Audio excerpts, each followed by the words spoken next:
Okay. This one may be surprisingly controversial, but we'll see. All right. Send this out to the wonderful Discord community.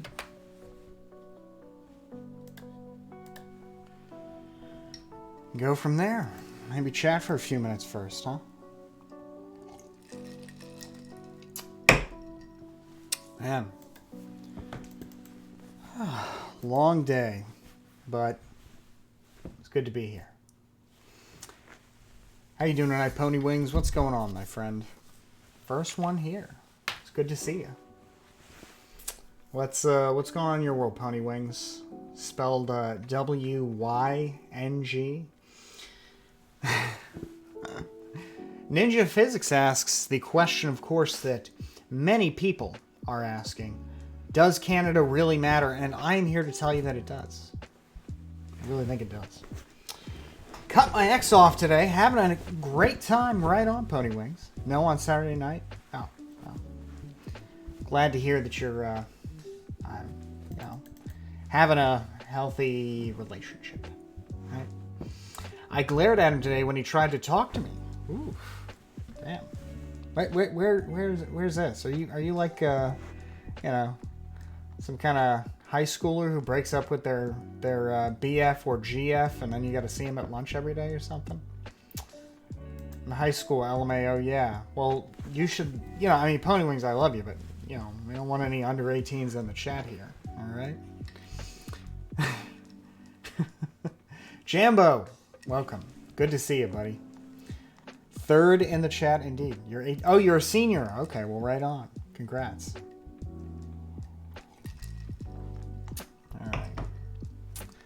Well, I guess I don't really have anything to worry about, but we generally prefer that,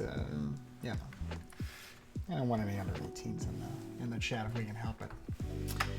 3 ads in a row? Jesus Christ. Well, thanks for your patience. I appreciate that.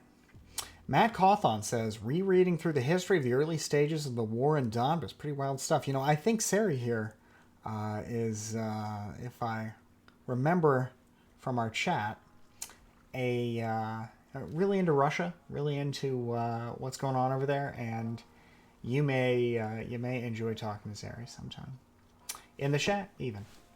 Hey, Carl with a K, thank you so much for subscribing. I appreciate that. It's good to have you, buddy.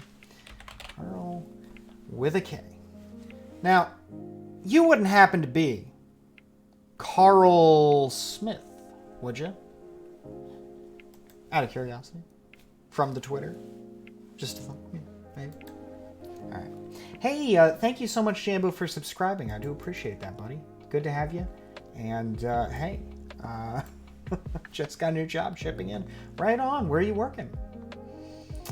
No, not, specifically where, but what kind of stuff, All right, Carl. Well, hey, it's good to see you, Carl, with a K. The only other Carl I can think of is Marks and... Carl from Aqua Teen Hunger Force. Those are 3 Carls I know. Wish all the old raw footage didn't get zucked off of YouTube. Indeed. It's probably hanging out on, what is that, LiveLeak? Are they still around? Accounting for New York City. Right on. Well, congrats. That's some good stuff. Civil service, steady paycheck, good benefits, and hopefully doing some meaningful work. LiveLeaks is gone? Man, I guess that would explain why it feels like it's been a while since somebody sent me a video of a person being beheaded for shock purposes. Hey, Reef Botany, good to see you, my friend. I don't know if you folks know about LiveLeak. LiveLeak is, I guess, was an older website where, just all this kind of footage, kind of raw footage from around the world would be posted, and I don't remember if the footage from, what is her name? Not Snowden, the other person. Streams on Twitch sometimes. I don't remember, but God, I wish I could remember her name. I don't remember. Chelsea Manning, that's it. Yeah, I think that may have been where some of that stuff was put the first time. So That live leak lost thousands of hours of Syrian war footage. Well, I'm sure it's somewhere. I mean, gosh, can't imagine they wouldn't save that kind of thing, right? All right. So here's the plan for tonight. Rage Pope versus Bastiat stream. Guess I will listen to both at the same time. Support both. Well, Sobolev, thank you so much for subscribing. And thanks for triggering that hype train here. My suggestion would be, as much as I do appreciate you being here, and as much as I do appreciate your subscription, you should probably choose one and give it your all. I don't know how you could listen to 2 streams at once. Maybe. All right. So, folks, I thought it would be good to talk a little bit about this business going on in Canada tonight, because I have to say it has been a real brain buster. It has been, it seems like it's really shredded a lot of people, at least Americans, although I'm sure it's Canadians too from what I've seen. It seems like it's shredded a lot of brains. I have never seen so many people calling for military intervention against civilians for so little. And that's not to deny the fact that people have been, and I was in the Voss chat, we'll talk about that. Yeah, I would think so, Casual Philosophy, but it just doesn't seem to be the case. Yeah, I've been kind of keeping an eye on this business in Canada. And by the way, if you'd like to subscribe now, I sure would appreciate it. But, you know, it gets the hype train going and all that. And, of course, your subscriptions help the channel, but, you know, subscribe if you can. So, the protests began in Ottawa January 28th. And they began with people, you know, these truckers driving their trucks into the heart of the city near the Canadian Parliament, Ottawa being the capital. And just leaving them there, obstructing traffic, blaring on the horn for hours at a time, for days at a time. Now, as far as I know, the worst of the blaring of the horns is basically over after a Canadian court ordered it to stop for 10 days a few days ago. But the situation has sort of escalated. So, something that really surprised me about this, when I really... so I'll give you kind of the American timeline here, all right? So this was kind of a slow-burning, low-boil protest by American standards for about 2 weeks, until some of these truckers decided to go to the Ambassador Bridge until they decided to go to the Ambassador Bridge and block that off until such time as all the COVID restrictions in Canada were lifted, and then plus who knows what. One of the problems with protest movements is that, at least a lot of protest movements, is that they'll start with some simple demands, but then they'll radically expand on those demands until such time as there's no real possibility of them ever being satisfied. This business in Canada, for example, started with a focus on COVID restrictions, but now it seems like there is a real drive for, among a lot of them, to stay there until Justin Trudeau resigns. So, and it kind of reminds me of the way that some of the demands sort of escalated during the Black Lives Matter protests and during kind of other protests that we've seen in the United States. To the point where now it's hard to imagine that there will be any kind of solution that might come from just government changing some kind of policy, right? And I suppose that's just kind of the way it goes with decentralized movements. There's no leadership, and so there's really nobody to negotiate. For example, the mayor in Canada, or not mayor in Canada, the mayor in Ottawa recently tried to negotiate a deal with some of the trucker protests, or protesters / blockaders and occupiers, as they are increasingly called in Canada, or at least in Canadian media. He tried to negotiate a deal with these folks so that they would leave residential areas and focus on kind of their protests, their obstruction in the downtown of the city. Ottawa was a much bigger city than I knew, 1 million people. I didn't know that it was so big. I thought it was relatively small, but I looked into it. It's a pretty big city. And so what they did was, he tries to negotiate this deal, and of course, immediately, lots and lots of these truckers and protesters and all that, they said, what? These people don't speak for us. We're not going anywhere. We're staying right here. So, kind of that decentralized movement makes it hard to do any kind of meaningful negotiating anyway. And I'll say this, too. I am genuinely surprised to see all the reference to these people as terrorists. Because what these people have done is something that I certainly would despise. They've obstructed infrastructure, right? If I were Canadian, I have no doubt I'd be very much more infuriated than I am down here from sunny Florida, right? To kind of lay it all out there in terms of protests, for longtime viewers of the channel, the last time there was a big discussion about protests in the public sphere, I suppose the last big one was the Black Lives Matter protests, right? The January 6th event was a protest that became an attack on the Capitol building that had a relatively clear political purpose, really just one purpose, and that was to try and change the results of the election. So I don't know that I'd compare it to that, but I also don't know that I'd compare it to, I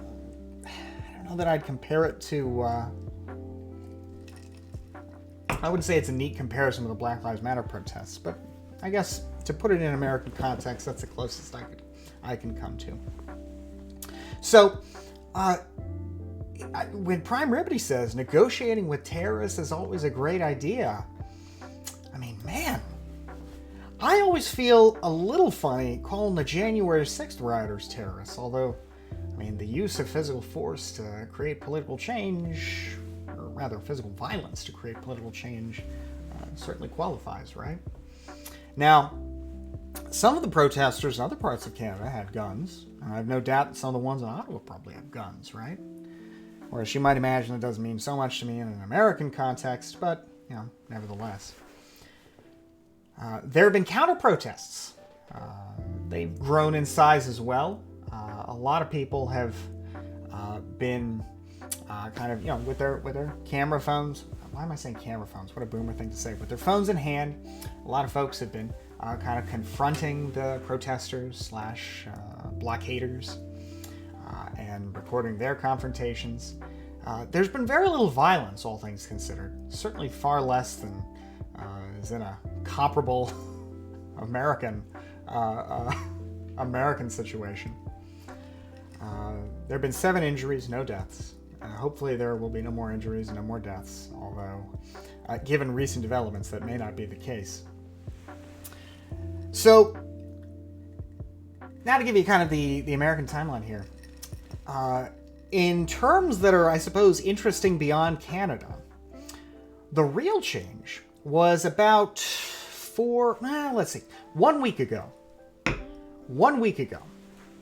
1 week ago, on February 7th, some of the truckers, and I'm going to call them truckers just as shorthand, rather than continually move from trucker to protester to blockade or whatever. We'll say trucker. They're not all truckers, but we're going to go with them. So some of them decided to go to the Ambassador Bridge, which is a bridge from Windsor, Ontario, to Detroit, Michigan. And what's wild about that is I didn't realize just how important this bridge is. We talked a little bit about it on our last stream, but I think you may find it interesting to know that 25% of all the trade between Canada and the United States goes across this one bridge.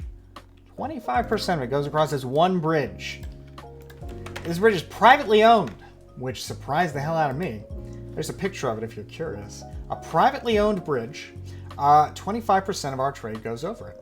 Now, that's no small potatoes, right? High value U.S.-Canadian trade is, wow, $718 billion, all right? So that's, man, more than $100 billion over that bridge. Not quite 200. Yeah, not quite 200 billion, but closer to it. All right. Now, the economic impact of the Black Lives Matter protests, to give you some context, at least in terms of damage, was about $2 billion, or as I typically think about it, one stealth bomber, right? Now, that's nothing to sneeze at, although in an American context, that is, really doesn't mean all that much, right? For us, $2 billion nationwide as part of the biggest protests, I think, in American history, just isn't that big a deal. By contrast, though, $2 billion is... Gosh, let's just take a quick... Let me just do a quick calculation here. This bridge, 25% of all the trade value, 718 billion, let's say, divide that by 4, we'll divide that by... Yeah, so that's about $500 million a day. And for most of the last week, until, I believe, yesterday, that bridge was closed. There was some intermittent travel across it, right? But, for the most part, it was obstructed. At least some of it was rerouted, but not all of it was rerouted. And there was certainly economic loss along the way because several American factories, first in Michigan, but then in other states across the country, closed because it turns out America's automobile industry depends on a lot of Canadian parts in order to get to get those cars manufactured, right? And not just factories in Michigan, but factories across the country. And when factories can't run and they can't operate, what do? They cut hours, or they send people home. Right? Hot Sheet, I don't appreciate that kink shaming, my friend. And if you're going to do that, I'm gonna have to time you out. All right. Here at Bastiat's Twitch channel, we respect everybody's consensual kinks, so long as they are shared between consenting adults. And if you're going to go and try and shame people for their sexual practices, well, frankly, I think you need to take a time out for 600 seconds so that you can get educated about proper norms and behaviors in a liberal democratic society. All right? So anyway, also, it's just trashy, right? We were having a good chat, and then you're just dropping that nonsense. So none of that. We have a pretty good chat. I want to keep it good. All right? Furries should be shamed. All right. So, bridge was closed, and what really surprised me was just how much economic displacement that caused. Several American automobile factories, among other. And Kite, it's not because he's bullying. It's because it's just kind of gross, in our chat, it's not good. I think, for example, I'm not going to get sidetracked, but you know that I appreciate your brand of bullying much better, all right? So, all right. So, on February 11th, Joe Biden calls up Justin Trudeau and says... Now, they didn't release a transcript, but from the mutual recollection of the conversation, he says something to the effect of, "Hey, Jack, American workers are hurting. Now that we don't have these parts coming across the bridge, you got to use your federal authority to get this situation resolved." I don't think he said, "Listen here, Fed," because say what you will about Justin Trudeau, he's a good-looking man. All right? He's 50 years old. I would never have guessed. But yeah, so he calls up Justin Trudeau and says, "Look, we gotta get this bridge open. Right? You're obstructing our trade. Our factories are being closed down. What the hell's going on up there?" All right. And Justin Trudeau says, "Well, look, to be fair, I don't know which one of them called the other first. I imagine they scheduled this call in advance." But Justin Trudeau says, "What? Hey, what about all these Americans that are funding these protests up here?" There were some Americans who allegedly, can't say for sure that it was Americans, but we know the attack was at least traced back to America, allegedly jammed Ottawa's 911 phone system the day before this phone call. So it's there have been millions of dollars in American funding that have gone up north, and at least some Americans have participated in the protests, although that's a relatively small part of the overall group. The share of American funding for these protests as a percentage of the whole seems to be about 40%, maybe a little higher than that. It's not more than 50%. The majority of money still comes from Canadian sources, but the majority of donors, individual donors, are Americans. Now, this is a distinction that is worth making because a lot of the reporting on this has... I'm not talking about police... Oh, Timmy Sphere, the... I'll pull up the link here. Let's see. Here's a link, actually, to talk about what it was I was talking about. In fact, I'll share with you the article. Let me see if I can just pull that up. Okay, great. Today, Prime Minister Justin Trudeau, this February 11th, spoke with President Joe Biden to talk about the ongoing illegal blockades going on across Canada, which are threatening trade, jobs, economy, and communities on both sides of the border. The two leaders discussed the critical importance of resolving access to the bridge and the ports of entry as quickly as possible, given their role as vital bilateral trade corridors. And, the Prime Minister and President, here's the bit that I was referring to specifically, discussed the American and global influence on the protests, including financial support.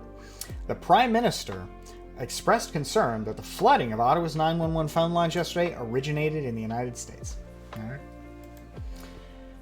So, okay, big deal. Now, while we're pulling out sources here, let me pull out a source for my other claim about Joe Biden calling up Trudeau and urging him to take action. Because this part, I think, is important. This, at least, is the most interesting thing to me. All right? And again, they weren't calls about any particular subject. The point was just to flood with calls to jam up the system. All right? So this is from NBC News. Link if anybody wants to take a look. So they spoke. And Biden, of course, his report of the conversation was that the protests were causing significant harm to American businesses and consumers. The president expressed his concern that U.S. companies and workers are experiencing serious effects, including slowdowns in production, shortened work hours, and plant closures. Trudeau told Biden he would take quick action in enforcing the law. Now, hey, I get this, but it gets a little weirder to me, this kind of conversation. And let me see if I can find an example. I think I've got a clip here that may be useful. Billionaires' profits? If only people were thinking about billionaires' profits. Here we go. We'll do an article here first. All right. So this is from the Canadian Globe and Mail. U.S. offers Homeland Security's help to end Ambassador Bridge blockade and other trucker protests at the border. Now, this is a little, to me, if I were Canadian, I'd be a little, weirded out by this. The U.S. government is pressing Ottawa to intervene to end the blockades of border crossings and is offering help from the Department of Homeland Security. Then there's the conversation, Mr. Trudeau promising action. The involvement of the U.S. government represents a significant escalation of pressure on Mr. Trudeau. And indeed, this is when the conversation about these protests really heated up. All right. The blockades by protesters demanding an end to all pandemic safety measures have shut down border crossings that usually see the movement of more than $500 million worth of goods daily. Boom, folks. I calculated that number to the T. Boom. Know my money. So then, after this conversation with the Americans, Mr. Trudeau at a news conference, says that the White House promised his government resources and support if necessary. The Prime Minister said Canadian officials are assessing what they might need. He said, quote, everything is on the table because, quote, these blockades cannot continue. I watched this speech because I just was a little surprised about how quickly things shifted after Joe Biden's talk with Justin Trudeau, and after raising the possibility of Homeland Security assisting with suppressing the protests, ending the blockades, stopping the occupation, breaking the siege, whatever you might put it. On Friday, Intergovernmental Affairs Minister Dominic LeBlanc said the Prime Minister's officials, including his National Security and Intelligence Advisor, had been in touch with their U.S. counterparts. He said there had also been conversations with Michigan Governor Gretchen Whitmer, but Mr. LeBlanc did not disclose who spoke with the governor. We have been very engaged, just so you can see that I'm not making this up, we have been very engaged with our American partners because we share their very real frustration with these illegal and unacceptable blockades. So, all right, Homeland Security it gets involved, right? And here's the thing that to me really, during the Friday press conference on the 11th, Justin Trudeau sort of says, well, they've called, they've offered help, we'll see what happens. And when pressed for more, he doesn't offer specifics. But then, events kind of escalate rapidly. So let me share with you this clip that I found kind of interesting. All right. Let me pull this up here. Okay. We'll play this and pull this up here. And this is from the speech that he did and the press conference afterward. There's a link if you're curious. And I think this is an interesting bit. Now, this is the last question he gets during this press conference. I listened to the whole thing, and I'm glad I listened to the end. To Emerson and Coots, one of the issues that we have seen is a challenge in getting tow trucks to actually show up to bring out, to move these large rigs. In Windsor, we relied on generous partnership with the Americans to be able to get tow trucks to move the big trucks. Now that was, to me, very surprising, because you would think that in Canada, a nation of 38 million people, they wouldn't have much trouble rustling up tow trucks somewhere to haul these trucks off, right? I mean, I understand that probably many of them maybe sympathize with the truckers in some fashion or don't want to offend customers or whatever, but apparently the only way they could clear out this bridge is to use American resources. And I guess what kind of surprises me is that, one, the Canadian state is apparently so feeble that even for something as simple as hauling materials off of a bridge, they weren't able to do this without American assistance. One also wonders, I think quite reasonably, whether any other American assistance has already been provided. For example, we all are very well aware that the United States engages in bulk collection of intelligence from parts all over the world. Certainly I think it would be very reasonable to wonder whether or not perhaps the United States government has provided information on the protesters to the Canadian government, on the blockaders to the Canadian government. And I gotta say, it to me is, I'm kind of laying a predicate here because I think this is a very interesting situation. On the one hand, this seems to be the case. It seems to be the case that this is a state that is like super unable to exercise its will on citizens, right? Because The response from police prior to February 11th was trivial, handing out a few tickets. I think I read that maybe 1 or 2 trucks had been towed or moved. There was, again, that court injunction I mentioned where people were going to the court in Ottawa to get an injunction against all the blaring of the horns. But for the most part, the response was, yes, true, YOS. I'm glad you mentioned that. There was also the... they were arresting people for bringing fuel to the trucks, to the truckers. So I have to say, it was quite strange that apparently the capacity of the Canadian state or the political will to do something about this was so low that the situation was allowed to boil until such time as it caused economic harm to Americans, at which time the United States ended the bridge blockade. And that's to me, that's really strange, because that suggests that this country, which is a tenth of the population of the United States, is deeply unprepared. Deeply unprepared to handle serious, what would you call it, serious unrest within its own borders. Now,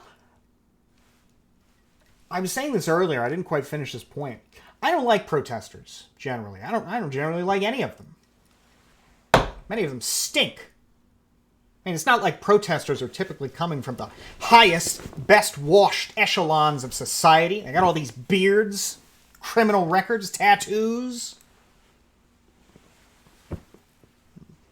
Ugh. And what do? Many of them don't vote. Many of them show up, park their bodies somewhere, and then just kind of sit and shout and make demands about things about which they do not know very much. Frankly, I'm just not a fan of protesters generally. You know, I gotta say, the first time, oh yeah, and they're always shaking those signs, end the war! No more mandates! You know, we want health care, please! Whatever. All right? And I'm talking about protesters in any protest here. I'm not just talking about these ones. All right? Legalize it, buddy! 420, blaze it! I don't care for them. All right? They block the streets and they make it hard for me to go out and get my treats. All right? And that's a problem. But we tolerate them. And indeed, in a properly functioning democratic society, we protect them to the extent that they are not obstructing the traffic everybody is entitled to, obstructing the infrastructure that everyone is entitled to the use of, right? Hey, you know what? The police ought to protect them within reason and give them the space to express themselves. Because, of course, as much as I may, for example, and you may, for example, dislike protests in the abstract, we nevertheless recognize in a liberal democratic society that, one, there may be times in which we ourselves are driven by circumstances, who knows what they may be, to protest. And because we recognize that these people sort of are the bleeding edge of our rights and liberties, right? They can't go out in public and shout and scream for what it is they want. Are my rights particularly well protected? So I think casual philosophy puts it well here. I support protesters generally in the abstract. I don't like protesters in the particular. And I gotta say that's probably true in just about every case I can think of. I mean, I don't like disorder. I don't like it when people are, one, being unproductive, and two, getting in my way. All right? I don't like that, right? But simultaneously, we must recognize, causing a ruckus, indeed, but simultaneously, we must recognize that protecting the rights of these folks is important.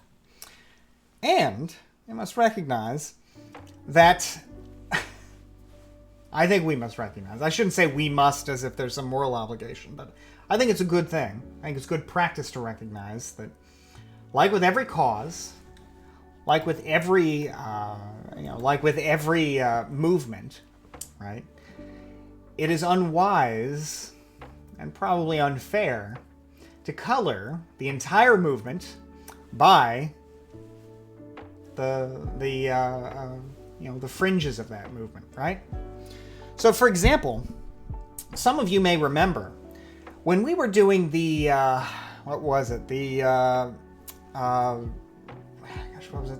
those Twitch debates, right, during the Black Lives protests last summer. One of the things we consistently did, on our channel, was argue with these conservatives who were saying, hey, you know what? BLM is a bunch of Marxist communists. And you know how I know? Because the leader of BLM said that she's a Marxist, all right? And because here's a picture of somebody with a Soviet flag running down the street with a mask on, carrying on, causing trouble, creating a ruckus, right? And every single time, what would we do? At least what would I do? What would other people, I suppose, who shared my point of view do? We would say, look, first of all, if the point that somebody is trying to make is legitimate, the point is what should be considered. But far more importantly than that, you can't color an entire movement as being, nothing but a bunch of communists, just by virtue of the fact that some of the people in the movement were in fact communists. Some of the people at the event were in fact communists, right? Well, I have to say, it has been astonishing to see the responses to the responses of some people describing this protest in Canada in ways that to me seem as uncharitable, as manipulative as anybody else, talking about last year's protest to criticize them. You may remember, for example, these flags, right? Now, I've seen a lot of the Gadsden flag, and of course the Canadian flag and the Fuck Trudeau flag here, but the swastika flag here is, of course, particularly disturbing, right? I don't find any of these other ones disturbing, I suppose, although I know they're associated with various, right-wing movements. But there are people out there flying a couple swastika flags. And what's worse, the swastika or the fuck? Obviously, the swastika, somehow I didn't make that clear.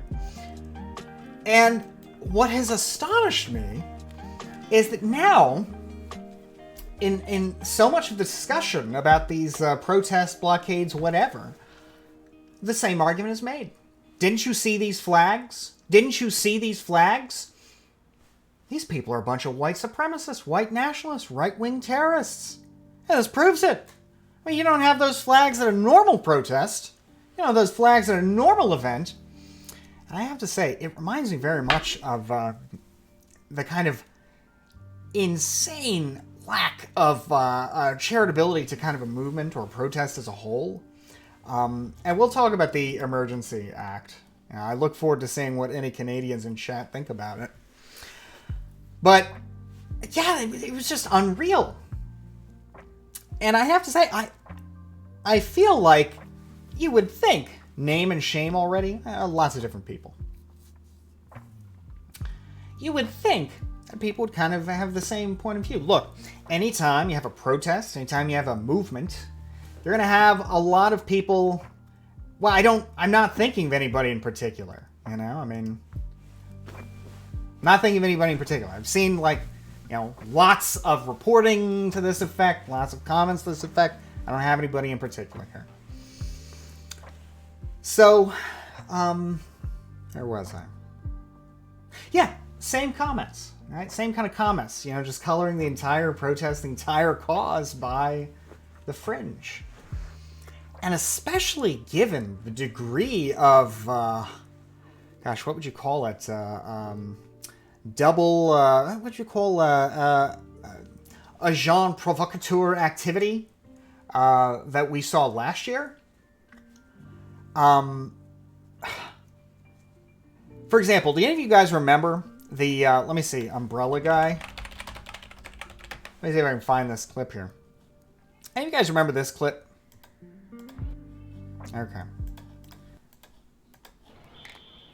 the start All right. of the riots, it was hard to tell who was responsible for what. Especially at night when you see the mayhem that All right, so as you may remember, right, these protests were almost universally peaceful until somebody torched things off.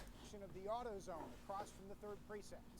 The so-called Umbrella Man was caught on video smashing AutoZone windows with a sledgehammer during the second night of protests. He hasn't been arrested or charged, but according to the search warrant affidavit, police identified him as part of the Hells Angels and a known associate of the white supremacist Aryan Cowboys. In your experience, are these typical? So, I mean, that's really all I wanted to show, was that some of the violence related to the protests last year really began with somebody who was clearly trying to cast the movement in a terrible light, actively engaged in vandalism for that purpose.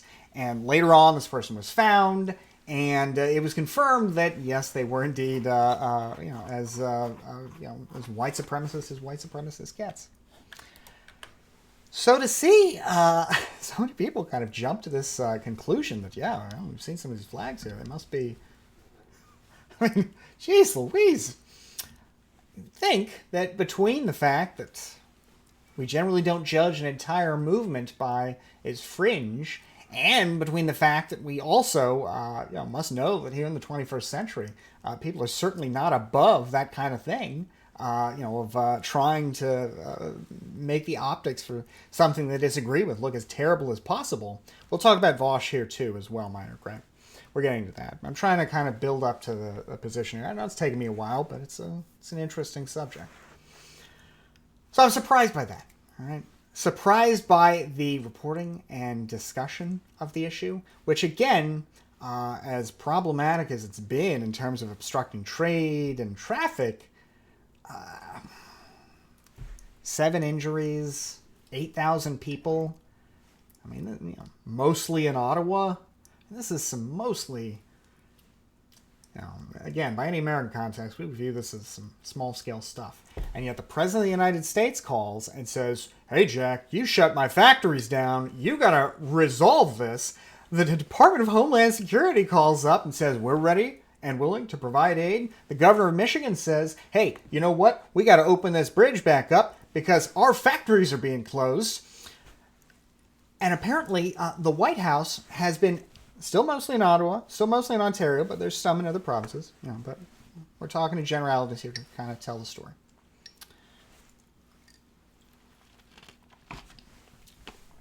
All these Americans saying, crack down, open things back up, and suddenly things start to happen. Within 3 days, Justin Trudeau invokes this Emergency Act. And it's kind of a wild act. Let's take a look at it. Because I have to say, I am surprised at the discourse surrounding this act and the confidence with which people have defended its use. I mean, it seems, this would spook me the hell out as an American. So, let's take a look. Let's see what you think. All right. Let me see if I have a better way to, let's see if maybe it would be better like this, because we're just zooming in anyway. Okay, yeah, we can read this here, okay? So first of all, this is a law from the 1980s. It is not a brand new law. It is a revised version of an old law called the War Measures Act that has roots that go way back in Canadian history. The War Measures Act was actually, here's a little side story that we'll talk about real quick. This is something I learned when I was researching this bill. Its predecessor act was used to help justify the internment of Ukrainians in World War I. This is something I didn't know about, but it was actually pretty wild. The Canadian government interned 8,000 Ukrainians for a great portion of the First World War in miserable conditions, conditions, actually, that were even worse than those of the Japanese-American internment in the Second World War. 8,000 people, given the population of the time, was actually a figure that was somewhat commensurate. When I say commensurate now, comparable to the figure of about 120,000 Japanese Americans who were interned during the Second World War. And a comparable number of them died during internment.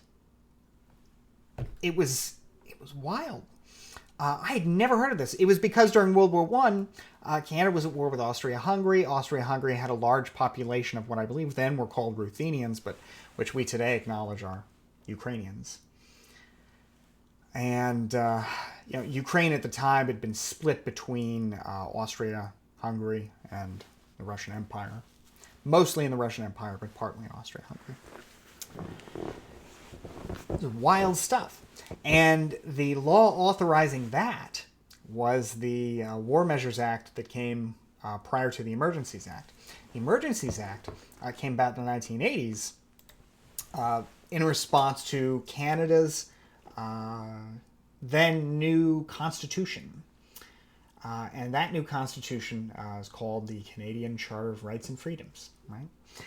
And it is an interesting constitution. We'll take a look at, I suppose, the opener to it, or at least why I think it is worth looking at.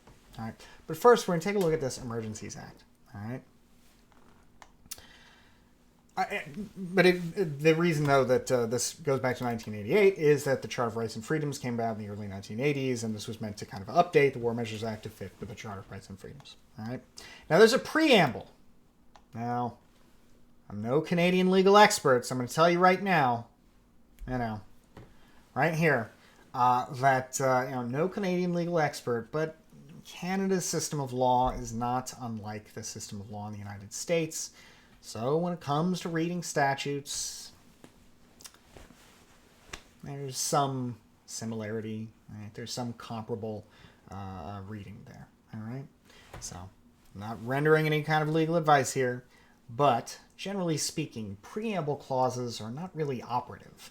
They describe what a legislature intends to do and have some value in interpreting legislation, but themselves are not quite operative, right?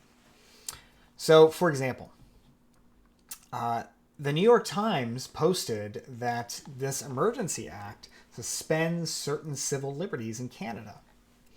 And the response to this was to say that that's misinformation. Why? Because the preamble clause says, and whereas the Governor and Council, the executive of the Canadian government that is, in taking such special temporary measures would be subject to the Canadian Charter of Rights and Freedoms and the Canadian Bill of Rights and must have regard to the International Covenant on Civil and Political Rights, particularly with respect to those fundamental rights that are not to be limited or abridged even in a national emergency. Now, I saw people saying, unironically, that this means that there would be no infringement on any of the rights guaranteed by the Canadian Charter of Rights and Freedoms. Now, even if you read this here, I don't think it says that. First of all, the Governor and Council taking such special temporary measures would be subject to the Canadian Charter of Rights and Freedoms. Okay. Now, this is Canada's Constitution. It's not the entire Constitution. It's a part of the Constitution, of course. But this is part of Canada's Constitution, so that goes without saying, right? Constitutions always prevail over ordinary statute, right? Except in the case of Canada, where some of the old statutes are elevated to constitutional significance. In any event, when it comes to a basic statute like this, the Constitution prevails over the statute, right? So that goes without saying. And the Canadian Bill of Rights, and must have regard to the International Covenant on Civil and Political Rights. Now, I've never read the International Covenant on Civil and Political Rights, but I'll tell you this. If you are banking on legal protection because the government, quote, must have regard for a document, you are banking on very little. They must have regard. They must be aware of. They must take notice of. They must consider before doing what it is they were going to do. Particularly with respect to those fundamental rights that are not to be limited or abridged even in a national emergency. Which laws are these? Which ones are spelled out here? Well, by contrast, let's take a look at Canada's Charter of Rights and Freedoms. So, Canadian Charter of Rights and Freedoms, 1982. This is a very inspiring name for a document, I gotta say, first of all. Rights and Freedoms. Our Constitution, our Bill of Rights, it's all right, but the Charter of Rights and Freedoms. That's some good branding, I think. It's displayed prominently in Canadian government buildings, courthouses, city halls, that kind of thing. And eat me now here, as a point. Guarantee... All right, well, wait. Whereas Canada is founded upon principles that recognize the supremacy of God and the rule of law, surprising reference to God. Given that it's Canada, we don't even have God in our Constitution. Guarantee of rights and freedoms. Rights and freedoms in Canada. Section 1. The Canadian Charter of Rights and Freedoms guarantees the rights and freedoms set out in it, subject only to reasonable limits prescribed by law as can be demonstrably justified in a free and democratic society. So let's think about that for a minute. First of all, real quick, Lily Sebastian says, never read the International Covenant on Civil Rights, U.S. lawyer. Why would you ever read the International Covenant on Civil Rights unless you're trying to prosecute a war criminal for something? Not to mention, for most people anyway, we all know that the only people who end up in prison for war crimes are people from two-bit, tin pot dictatorships, right? That's just the way it is. Everybody else is too powerful to ever have their people submitted to war crimes tribunals anyway. So I personally place very little stock in these international documents, except the extent that they are used to inform debates. But no, I personally place very little stock in them, so no, I don't read them. Now, I think it would be good to have to strive for a world where all nations are subject to the rule of law. We're a long ways away from that. If your point is that big nations are hypocritical, Billy Sebastian, I have nothing to argue with there. And yeah, I mean, that's just the way it is. It kind of reminds me of the whole might versus right distinction, where people will say, you think might makes right? I don't think might makes right. Might just does make right. Might dictates what is and what will be. Right? So it's a silly argument. If your point is to say, you don't care about international law, neither does anybody else who has any authority to do anything about anything. It's just a tragedy of the way it is. Exactly, Temer. Might makes is. In fact, it seems like international law that has much more meaning is a lot of the stuff that deals with trade, where countries have kind of a mutual interest in upholding these standards. But if you think, Lily, that anything's going to change with up-and-coming China, you're kidding yourself. All right. So back to Charter of Rights and Freedoms. Try, though, not to do these long paragraphs. I can't see the whole chat when you block it all out. So let's read this again. All right. The Canadian Charter of Rights and Freedoms guarantees the rights and freedoms set out in it subject only such reasonable limits prescribed by law as can be demonstrably justified in a free and democratic society. So, if we go back to the Emergencies Act, well, it lays out substantial conditions for its use, right? All the different conditions for its use, how the process works, how ultimately, Parliament is consulted, and when it would expire, and all the rest of it, right? It is hard to imagine that a law like this, however extensive, that given its purposes here, right, to deal with national emergencies that, quote, seriously endanger the lives, health, or safety of Canadians and are of such proportions or nature as to exceed the capacity or authority of a province to deal with it, or national emergencies that seriously threaten the ability of the government of Canada to preserve the sovereignty, security, and territorial integrity of Canada, right? It's hard to imagine that these are, generally speaking, the sort of situations that we really want some kind of constitutional protection for, right? Like freedom of speech, for example.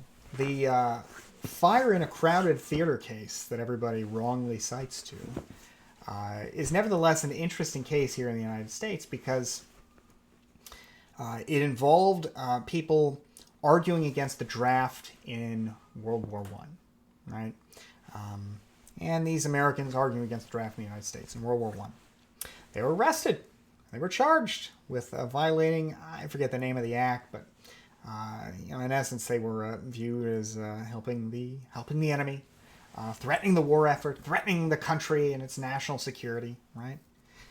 In essence, threatening the nation in the moment of national emergency that seriously endangers the lives, health, or safety of people, and is of such proportion or nature to exceed the capacity or authority of local provinces or states to deal with it, right?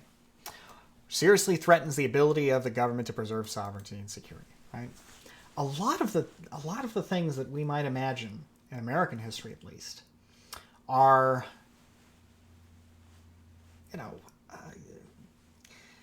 these are times where we really want protection of rights because this is when government is most inclined to violate those rights and has the strongest justification in doing so, at least in the eyes of the public, right? Of course, here, between the Canadian Charter of Rights and Freedoms, these rights and freedoms are subject to such reasonable limits prescribed by laws can be demonstrably justified in a free and democratic society. And then this clear justification, right? This is only for national emergencies. This is only for situations where lives are threatened and the provincials can't handle it on their own. Well, all right. So what does this act do? Right? What does this act do? That's true, Mysterious Lurker 42. That is true. Good old QE2 is the head of the Anglican Church and also of the Canadian state. How about that? Very soft theocracy. One layer removed from the soft theocracy that is Great Britain. All right. So let's get down to the good stuff here. First of all, they talk about the conditions of public welfare emergency, right? Things like that. And they go down to the things that can be done. All right? Let's get to these. Let me put on my music here again. All right. So, while a declaration of a public welfare emergency is in effect, the governor and council may make such orders or regulations with respect to the following matters as the governor and council believes on reasonable grounds are necessary. Ooh, look at this. Comment here. Six Samurai says, it's messed up when American right-wing shills like you lie about what's happening in my country for personal profit. Or even worse, to affect my politics. First of all, I'll tell you this. It is well known to all Americans that Canadians love to run their mouths about American politics, even though they know little more about our country than we know about theirs. Because American politics is generally more fun. It's just generally more interesting. It's generally more exciting, It's just the way it is, America's bigger, right? It's just generally more fun, generally more exciting, right?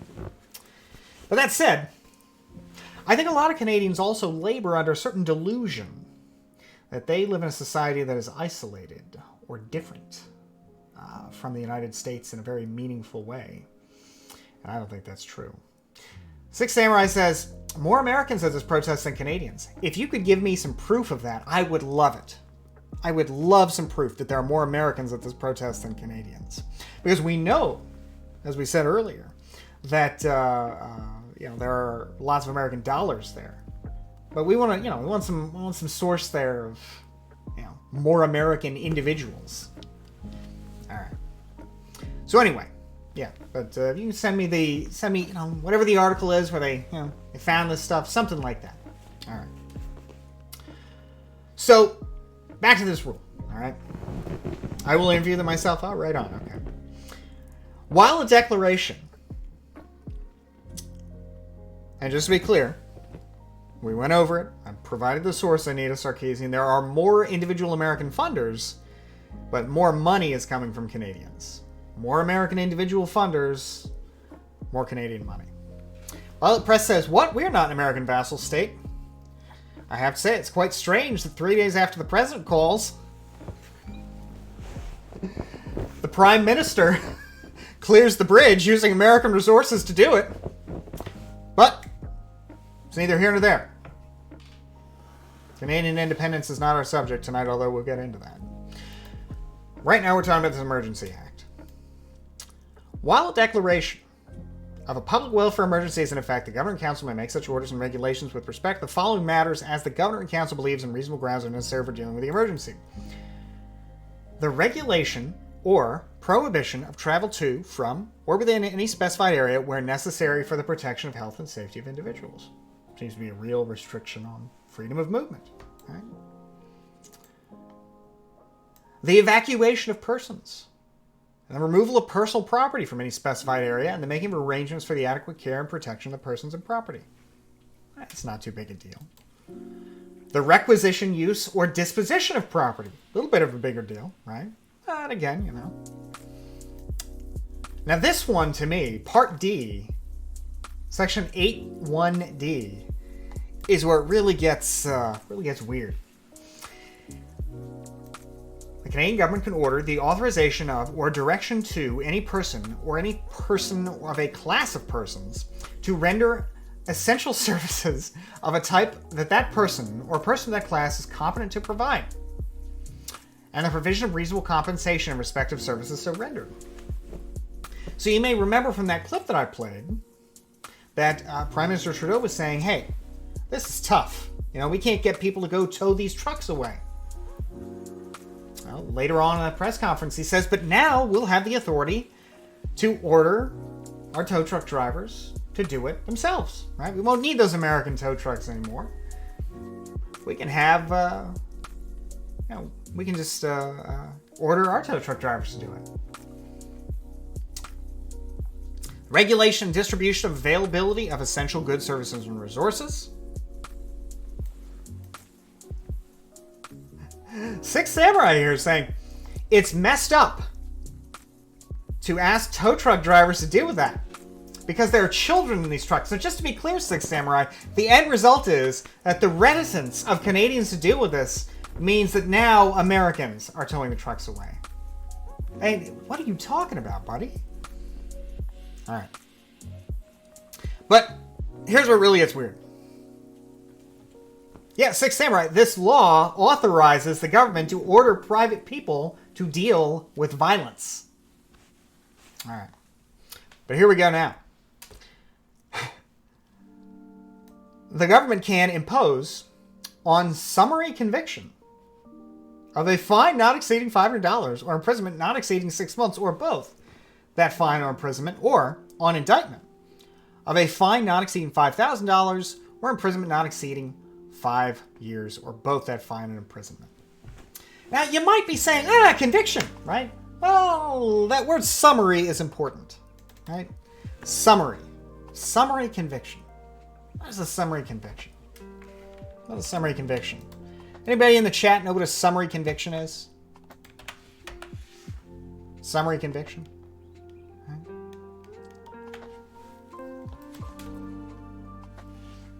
Summary conviction, folks. Judge Dredd type law. Yeah, something like that. That's something like that, right? In fact, y'all just want to circle. I have to say, Six Samurai, I am surprised you were so angry about all of this. This has probably been the chillest discussion about this issue anywhere, anytime, ever. You are obviously a little emotional right now, and I understand. You know, it's an emotional issue. You know, I mean, hey, that's rough. You know, they've been honking for a month, for 3 weeks. You actually deal with this. Well, pretty soon we're all going to be dealing with this, buddy. All right, because my president told your prime minister to clean his fucking house. Because Canada's failure to govern itself has meant losses of production in the millions of dollars for Americans. Oh, it's just a Canadian issue. Justin Trudeau couldn't keep order, couldn't govern his country, and so it fell to America to do it for him. And that's why Americans cleared out the bridge, which I would think, as a Canadian, would be far and away more incensing. Far and away more incensing than the fact that some truckers who were obviously going to disperse at some point, when they run out of beer money,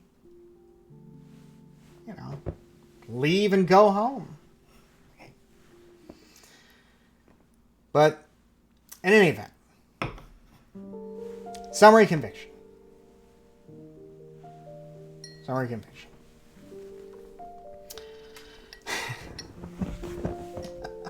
All you care is pretending you're superior. It's like we're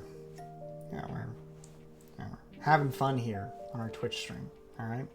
So that's when you have a conviction without the right to a jury trial or without an indictment. Right. It's kind of bad news bears. Right. Now, 6 months. 6 months in prison. Well, jail, I guess. I don't know how it works up there, but here, anything less than a year is 6 months in jail, right? And to be clear, the Canadian government can now do that without trial, can force you to engage in some kind of labor without trial, and can jail you for 6 months, right? That's some pretty spooky stuff. Certainly here in the United States, you would find that to be pretty spooky, right? But more developments have happened, and I think they're sort of related to this Emergency Act and to the fact that Canada is unable to effectively govern itself. So let's take a look here. Let me pull this up here. I think I have an idea, Strict, as to why this act was necessary to deal with the truckers. All right. I think I know why. All right. But, we'll see what you think. So, yesterday, after the Emergency Act was passed, among other things, they said, Canada said that they will freeze the bank accounts of Freedom Convoy truckers who continue their anti-vaccine blockades. Right? Now, I guess this sort of makes sense why they had to pass this act and kind of deal with things in a financial sense rather than through the ordinary course of law, which they've already got the ability to arrest people, to use the local police. And I think it's because they just don't have the state capacity to do anything else, and so they've got to go after the money. Right? Because that seems to be the only thing that the Canadian government at this point has the capacity to do anything about. And I gotta say, that seems like bad news bears for Canadians. Kite says, I can't wait for strike boys to have their assets frozen. The next time they strike during a conservative government, surely state authority will never backfire. Oh yeah. Now, Six Samurai, I hope you have a good night. I'm sorry to hear that the blaring horns over the past 3 weeks have kind of driven you over the edge. I hope you're feeling better soon. I hope you get some sleep. I hope you get some relief. All right. Minister says, I'm not sure that's true. Prime Minister can't just force provincial governments to do that. Well, I think this is a federal thing. Let me pull this up here.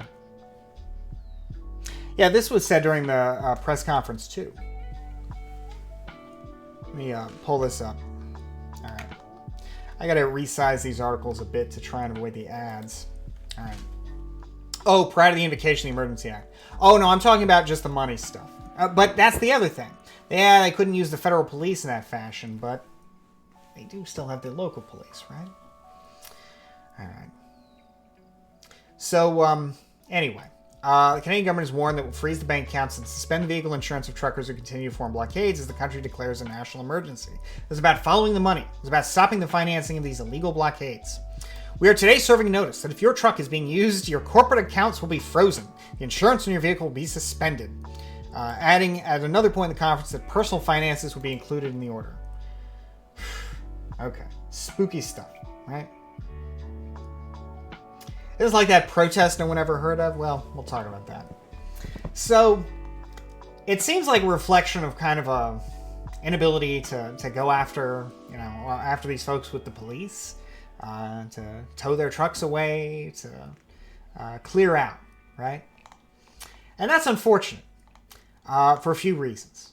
First of all, as Kite said, I can't wait for the strike boys to have their assets frozen the next time they strike during a conservative government. Surely state authority will never backfire. And indeed, actually, if I were the sort to think about this stuff, well, now, New Century, I mean, to be clear, American police I think are generally a little more active, a little better equipped than Canadian police, but, maybe not. But the bigger point, future situations of economic harm, because keep in mind the justification for all of this change in attitude toward the how to treat the protesters, blockaders, whatever, has been the recognition of massive economic damage flowing from the blockade of the border crossings, and of course, most notably, the crossing into the United States, right? $500 million a day in damage, right? Well, leading factory closures in the United States. Now, let me ask you, one might wonder whether or not you could envision a strike in the future in Canada which afflicted, I don't know, some other sort of industry that was important for the United States, right? Maybe some sort of industry that was important for our national defense. Maybe some sort of industry that was, maybe just the automobile industry. Maybe the National Hockey League. Airlines? I don't know. Cars, though, are pretty important. Steel? I don't know if Canadians make steel. I'm not sure. I don't know everything that the Canadians ship us. But, given that they're our biggest trading partner, I'm sure they send us a lot of important stuff. Maple syrup. Imagine there were a really big strike that really brought an industry to a standstill.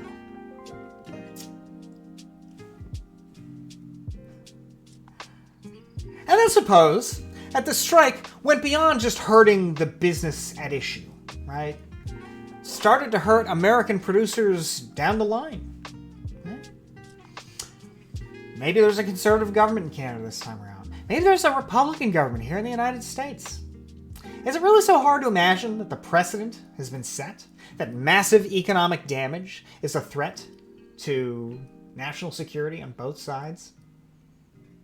That it really dials things up a notch, well beyond what they were when people were just kind of screaming about their own personal problems? Once you start causing millions and millions of dollars worth of economic damage through obstructing your labor, it's really hard to imagine conservatives using that kind of power to crush leftist strikers. I mean, certainly the authority is there to force people to engage in labor, to force people to clear out from various locations that they might otherwise ordinarily have a constitutional right to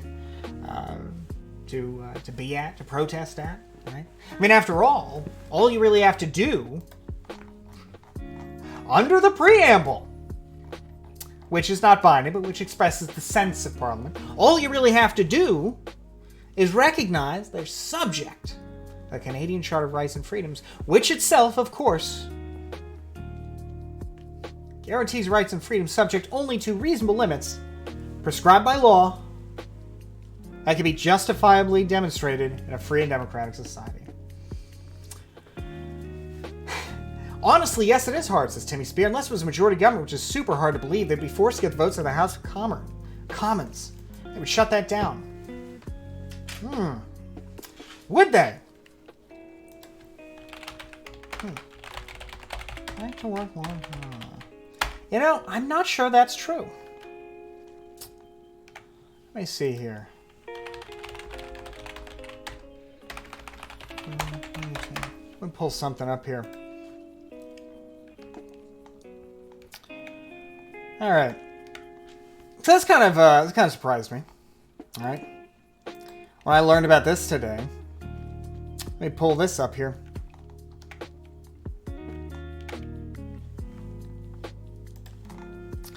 So, in 2018,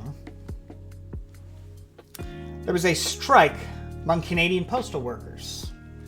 And the Canadian government, under Justin Trudeau, with what I believe was a larger majority than they've got now, put an end to it, right? Trudeau government's use of back-to-work legislation effectively put an end to the rotating strikes waged by the Canadian Union of Postal Workers, but the legislation could haunt the governing Liberals in the months and years to come. The union has a history and culture of militancy, making it unlikely the union will simply roll over in the face of back-to-work legislation. What's more, the health and safety wage disparity issues that precipitated the labor dispute are unlikely to be fully resolved in mediation ordered by the government. Unions coordinated in an unprecedented manner to help defeat Harper's Conservatives in 2015, while the Liberals are not nearly as reviled in labor movement circles, their back-to-work law will almost certainly alienate labor activists. Here's a good meme. Union leaders and several independent senators have expressed concerns that the government's back-to-work law is unconstitutional because it violates the Charter of Rights and Freedoms guarantee of freedom of association. So to say, oh, it's hard to imagine, it's really hard to imagine that somebody would ever use these powers to crush someone I like. I mean, you are kidding yourself, man. To imagine that some future government of liberals, let alone conservatives, will find themselves in a situation where labor action authorized by strike funds, that is to say pots of money used to keep strikers fed and housed while they're striking, not working, that is not collecting a paycheck. It is really strange to imagine that, for a really, really nasty strike, maybe that went on for, say, 2-3 weeks. Maybe some of the workers got out of hand. Maybe some of them started waving some really disgusting symbols of repression. Communist insignia and all that. I mean, especially here in the 21st century continues to unfold and relations between China and the United States, Canada, and the NATO countries continue to erode. It is not at all hard to imagine a situation where this authority, now well established under Canadian law, used in recent history to deal with serious economic damage, would be used to shut down strike funds and to force strikers to get back to work or go to jail. Now, hey, if you don't think that's the case, if you don't think that's a possibility because you have real confidence in your system, I might remind you that, again, you live next to the United States of America, whose 338 people are ultimately seen after by a democratically elected president clothed in immense power, who is ready and willing to call our neighbors and make polite but nevertheless obvious demands. How would they be a threat to national sovereignty? First of all, it wasn't just a threat to national sovereignty, although I could easily imagine a situation where the United States says, you've got to take action. Or else.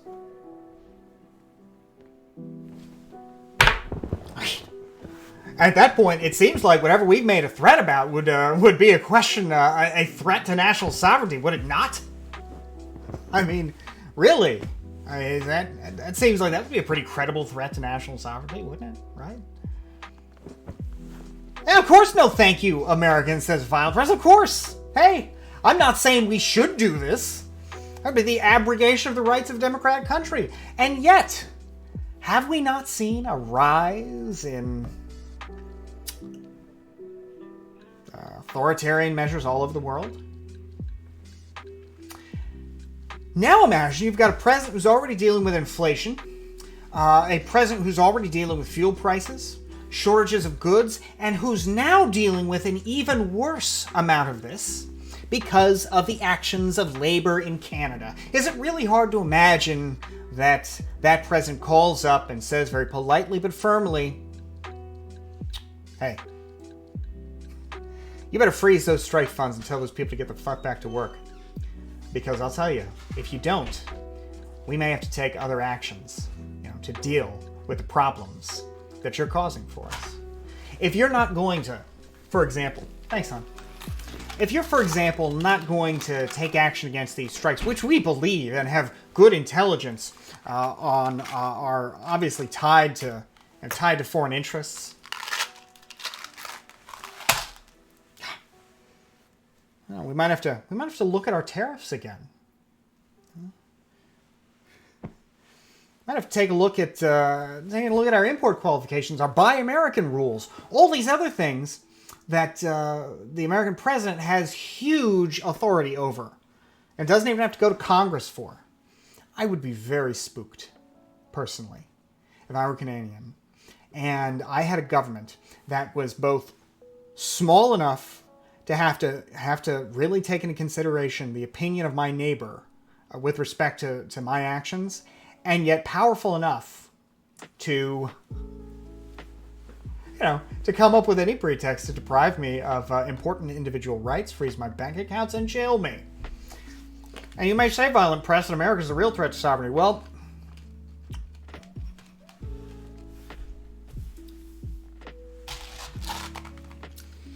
as the people of Ukraine are tragically learning right now,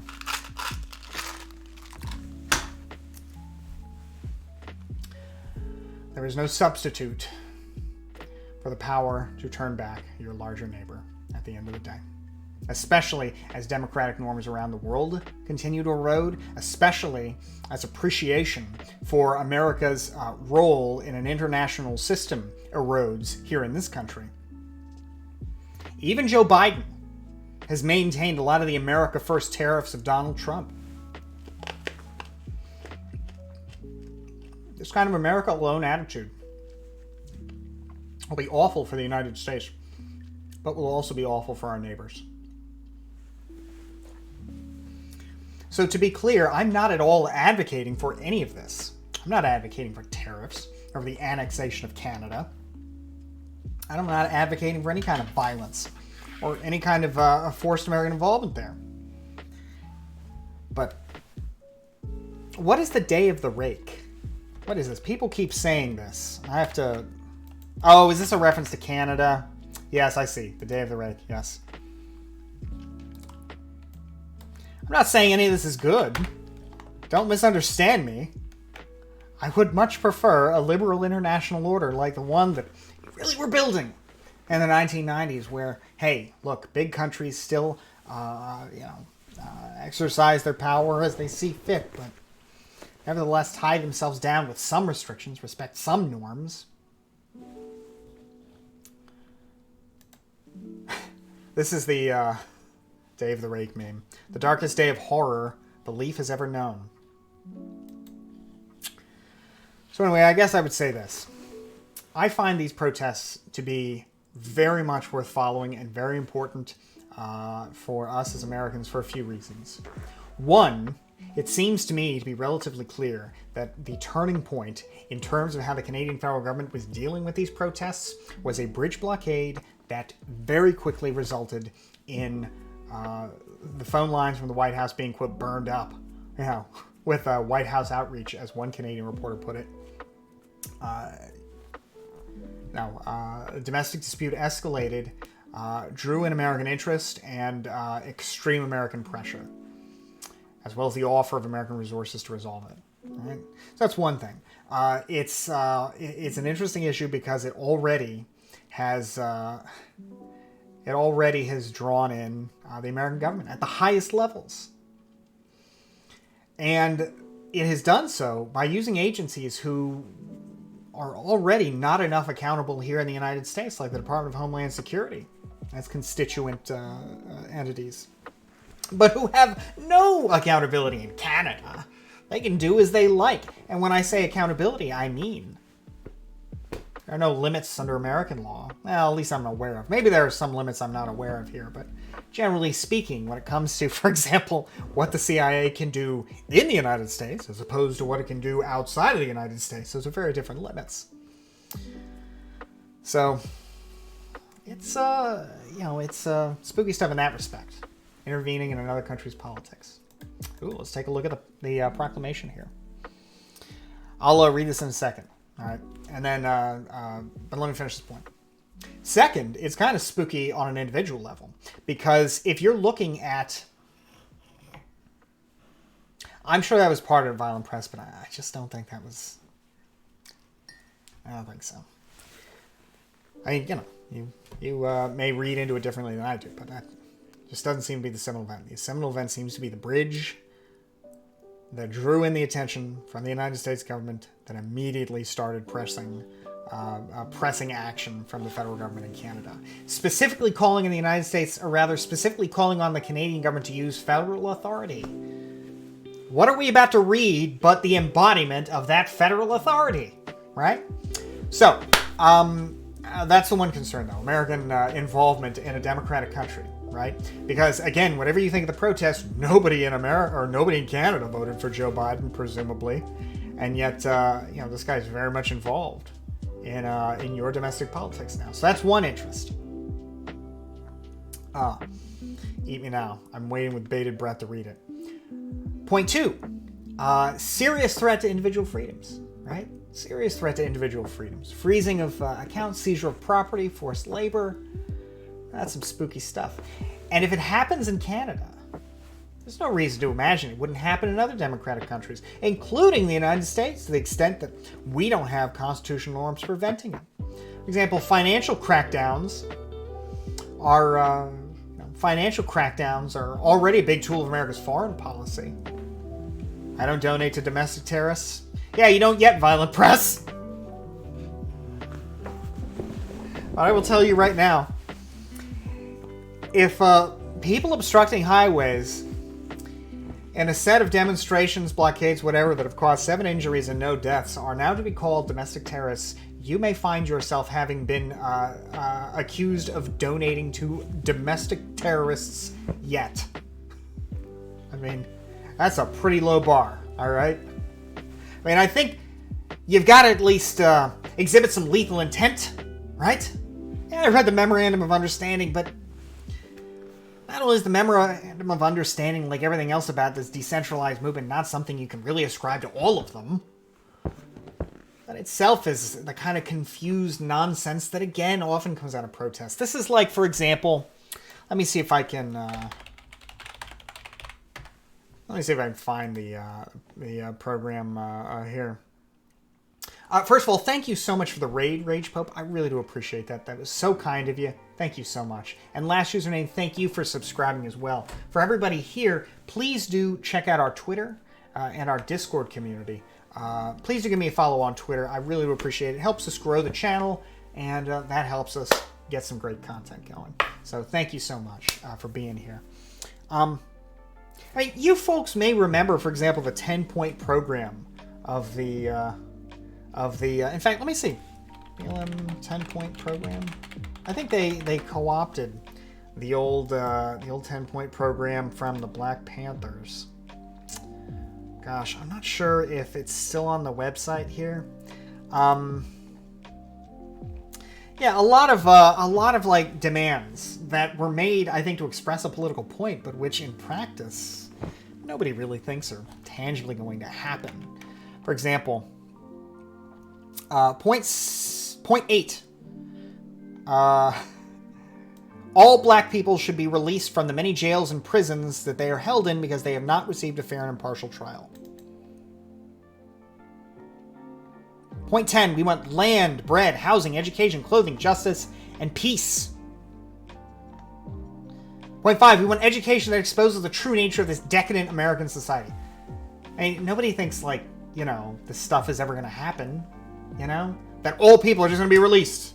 Because all trials are racist. We're going to have education that exposes a decadent society. I mean, you know. Oh, here's a good one. We want an end to the robbery by capitalists. You know, all this kind of stuff. So yeah, people, you know, write manifestos, make demands, try and express the political will of a movement. But again, I don't think it is appropriate to judge an entire movement by the writing of some of the people involved in that movement, right? All right. Did you see the FBI and DHS adjusting the definitions of domestic terrorism? No, I did not. I'll have to check that out. All right. So, anyway. Maybe you're not worried. I'm not trying. Hey, if you're not scared, if you're happy with it, hey, good for you. Yeah, I'm glad. You know? After all, it's no fun being stressed out about stuff, right? So let's take a look at this proclamation declaring a public order emergency, which apparently just dropped. All right.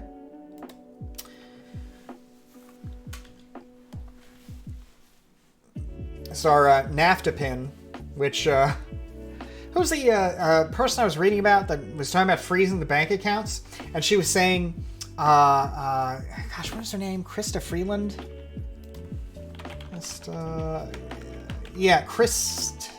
Krista Freeland.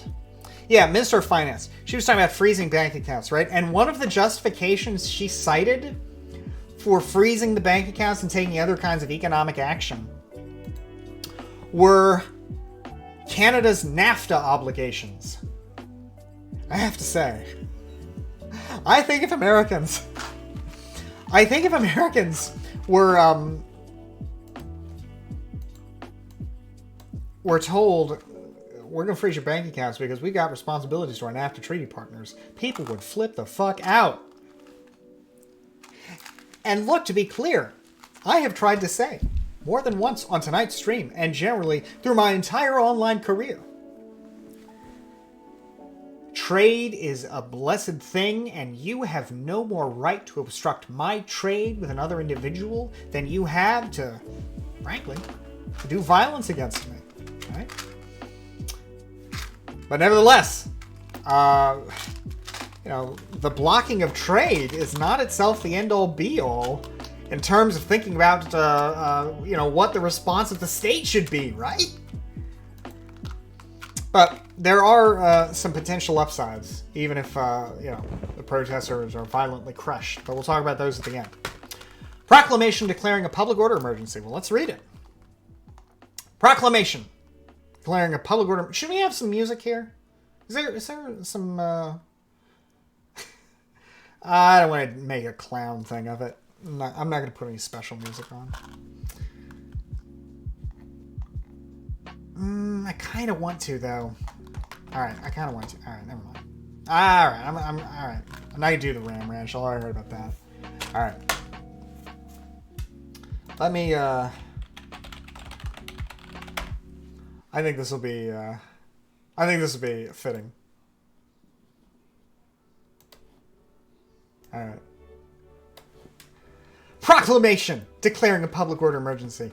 Elizabeth II, by the grace of God of the United Kingdom, Canada, and her other realms, not even first in your own emergency order, and territories, Queen, head of the Commonwealth, defender of the faith, and the Deputy Attorney General of Canada, to all whom these present shall come, or whom they same may in any way concern. Man. Greeting, a proclamation. Whereas the Governor and Council believes on reasonable grounds that a public order emergency exists and necessitates the taking of special temporary measures for dealing with the emergency, whereas the Governor and Council has, before declaring a public order emergency and in accordance with subsection 25(1) of the Emergencies Act, consulted with the Lieutenant Governor and Council of each province, the Commissioners of Yukon and the Northwest Territories, acting with consent of their respective executive councils and the Commissioner of Nunavut. Now you know that we, by and with the advice of our Privy Council for Canada, pursuant to subsection 17(1) of the Emergency Act, do by this our proclamation declare that a public order emergency exists throughout Canada and necessitates the taking of special temporary measures for dealing with the emergency. This is weird to Americans. This is how they used to write stuff before the Revolution.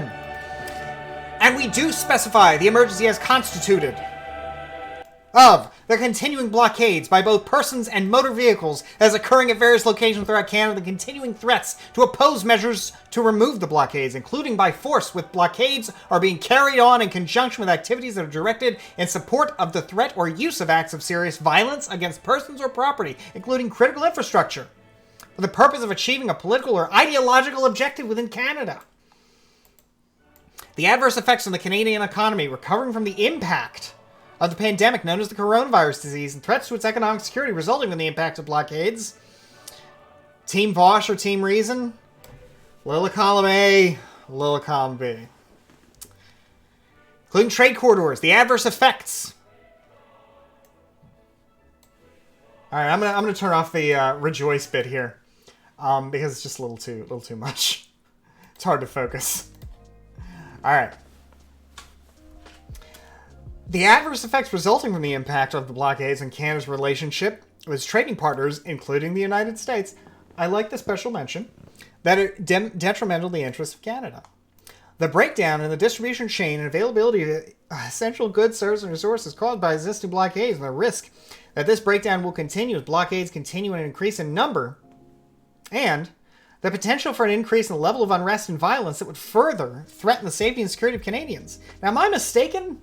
Because I really tried to find out about all the violence that was going on in relation to these protests. And again, unless you take the kind of online definition of violence as basically any use of state power or any obstruction of anybody's ability to travel, generally speaking, people don't generally, in general parlance refer to that as violence, right? May be mistaken. But... And we do further specify that special temporary measures that may be necessary for dealing with the emergency as anticipated by the Governor and Council are measures to regulate or prohibit any public assembly other than lawful advocacy, protest, or dissent. The word lawful. This doesn't make any sense, man. All right. Lawful advocacy, protest, or dissent is already legal. So why do you need measures to prohibit any public assembly other than lawful advocacy? Well, actually, because I suppose this doesn't include people just kind of getting together to hang out. I don't know. That may reasonably be expected to lead to a breach of the peace. Or the travel to or from within any specific area to regulate or prohibit the use of specified property, including goods to be used with respect to a blockade, and to designate and secure protected places, including critical infrastructure. Now, I remember seeing some videos, for example, of people bringing the protesters like fuel and food and water and things like that. Man, I can't imagine doing that to an American protest. Maybe we do that. I don't know. Maybe we did that during the protests in the United States, but I don't think so. Although I went to check before I saw that. If we did, spooky stuff, man. All right. Pretty sure that happened during Chaz and Shop. God, what a failure of authority by God, what a disappointment. And the thing that really gets me?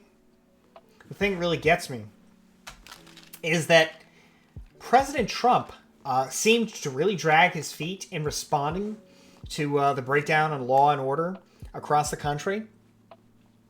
And I believe it was a cynical attempt to kind of stoke outrage against the left, liberals, Democrats, and just be able to say, parade these advertisements and just full of, burning cities and all that, and say, this is the Democrats, Trump 2020. God. So, I'm very cynical of, your refusals to enforce the law at that scale because they seem to be politically motivated. I mean, one might well wonder whether there's not some sort of political motivation behind waiting 2 or 3 weeks to do much of anything. And police are refusing to enforce the law. It seems like there's some split on that. But that being said, quite strange if an entire city, has police that will not enforce the law. That itself is wild. I mean, I don't know if we had that problem in the United States to where people were. I mean, maybe we have. I don't know if anybody. I saw the hug out, but I mean, is that really such a who cares? Okay, yeah, they're hugging the protesters. There were examples of that in the United States too. Occasionally, the protester or the police would, do gestures to, they would all get somewhere and take a knee to demonstrate there's some solidarity with the community, and then they go back to clubbing heads anyway. It just seems very strange. Anyway, measures to authorize a person to direct or rather authorize or direct any person to render essential services. I could have made a killing on a tow truck tearing fear. Damn. I would type. I mean, seriously, just go up there, armor up, and start towing them trucks, man. Tell old Trudeau Jr., pay up, buddy. That would have been some good money. Or some kind of service like for the truck people. One or the other, My hunch, though, is that the Canadian government probably pays better. And probably pays more reliable because nobody can freeze their assets. Except for the United States government. All right. But anyway, here we go. Including services related to the removal, towing, and storage of any vehicle, equipment, structure, or other object as part of a blockade anywhere in Canada to relieve the impacts of the blockades on Canada's public and economic safety, including measures to identify those essential services and the persons competent to render them, and the provision of reasonable compensation in respect of services so rendered. Man, kind of weird. All right. Measures I identify as truck people. Baseberry. Good to have you. Measures to authorize or direct any person to render essential services to relieve the impacts of the blockade, including to regulate or prohibit the use of property to fund or support the blockade, to require any crowdfunding platform and payment processor to report certain transactions to the Financial Transactions and Reports Analysis Center of Canada, and to require any financial service provider to determine whether they have in their possession or control property that belongs to a person who participates in the blockade. Whoa. First of all, serious infringement on privacy rights.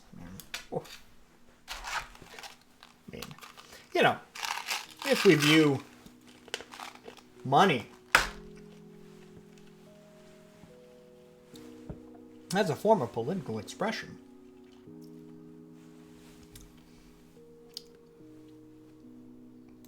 to say, well, then again, though, we do have in our country laws against funding terrorist groups, but I think Congress has to go and there's a list of these groups. They have to ultimately, add entities to the list, and then you're subject to really being clamped down. But you know what? I hate when Canadians say anything about American politics, so this time I'm just going to shut up as Canadian political controversy. No way, man. Why? No way. Look, again, Canadians are happy to talk about our politics, as indeed they should. It interferes with their country. It touches their lives. So, here now that we've got something that's noteworthy enough for Americans to be interested in, hey, let's talk about it, right? Although I find Canadian politics very interesting and think more people should read about it, right? All right. The IRS seized Fuentes' Bitcoin transaction. True. Although I don't know any of the background of what he was doing with it, who he was giving it to. And also, of course, it's very possible that many of these people just don't pay their taxes. But I digress. Measures to authorize, basically federal authorities, the Royal Canadian Mounted Police, to enforce municipal and provincial laws by incorporation by reference. That makes sense. It's kind of wild it's kind of wild that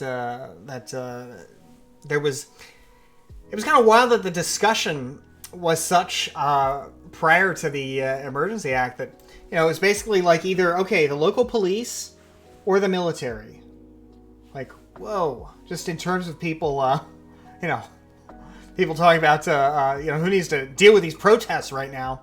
And of course, other temporary measures authorized under Section 19 of the Emergencies Act that are not yet known. Whoa. Okay. When you have only one road in Canada, a blockage can be devastating. All right. Okay. We're not thinking it's the same system in America. We have healthcare. Most people in the United States have healthcare on a day-to-day basis. It's not really all that different for most people. Certainly, though, that's the biggest difference I can think of.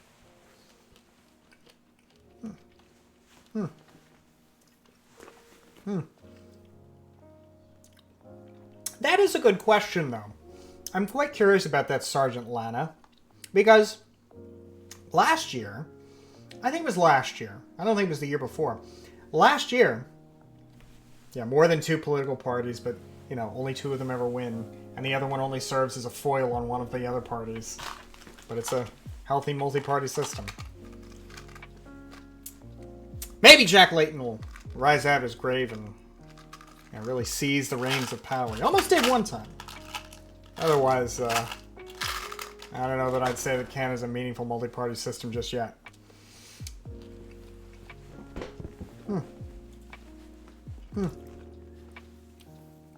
Anyway, that is a good point, though. The indigenous people and their allies who protested, blockaded infrastructure, railways, roads, pipelines last year. The Canadian government did drag its feet in handling this too, but eventually did crack down with force. And there was no need to use the Emergencies Act to do that. So I am quite curious as to why this is necessary this time around, in ways that apparently were just not necessary that time around.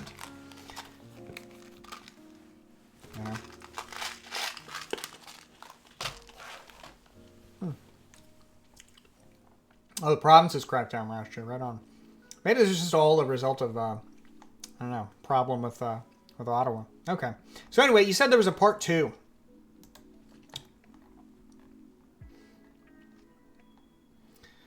Okay, we're not going to go through all that.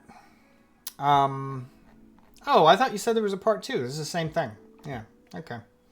Other temporary measures authorized under Section 19 of the Emergencies Act. Patron says, because stopping oil pipelines brings in a different kind of force. I think it's because the police just won't do their job.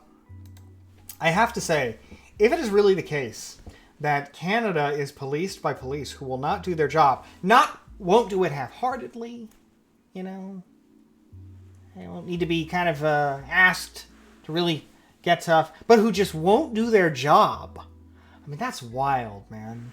That's just wild to me, right? I mean, what's going on in Ottawa? This is not some small town. This is a city of 1 million people.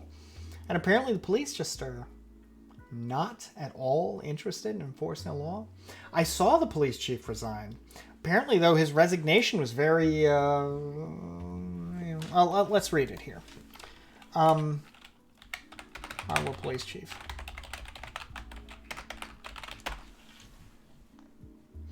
It's not illegal to honk in Ottawa, but there was a 10-day injunction on honking after honking for like a week. All right. Let's see if we can find his letter. He wrote a letter. I never read the letter. Let me see if we can read it. I parked outside your house and honked all day every day during daylight hours. Would you call it violence? Possibly. And I guess it depends on how loud it is. I mean, it's certainly annoying. Yeah. And certainly noise ordinances. And what's strange about all of this is that, they wouldn't just enforce the noise ordinance with the police, right? Ottawa is the city police. So, all right. Like, that's what's so strange about it. It's just like not taking action. All right. Where's the, let's see, Peter Slawley resignation letter? Peter Slawley resignation letter. I want to read kind of what he says here. Did you read the Berkeley versus NIMBYs fight? No, I did not. All right. Okay.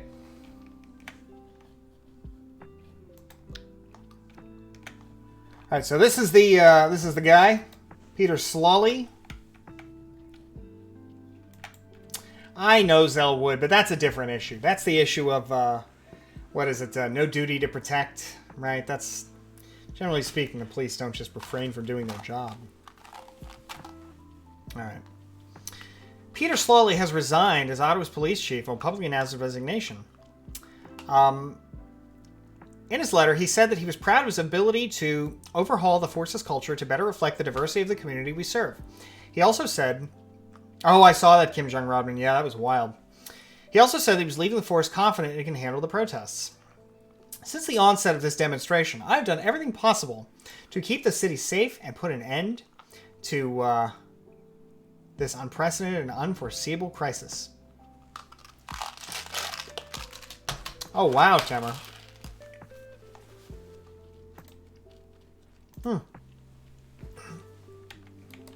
Let's take a look here.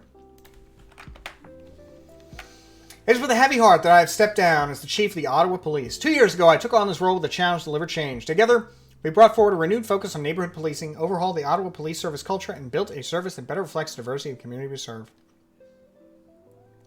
Yeah, okay, we basically read the rest of it there. That's pretty wild, man.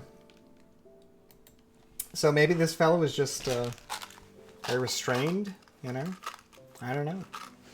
But either way, you would think that if all that was necessary was a change in leadership, why go straight to this emergency act? You know, feels like going from 0 to 100.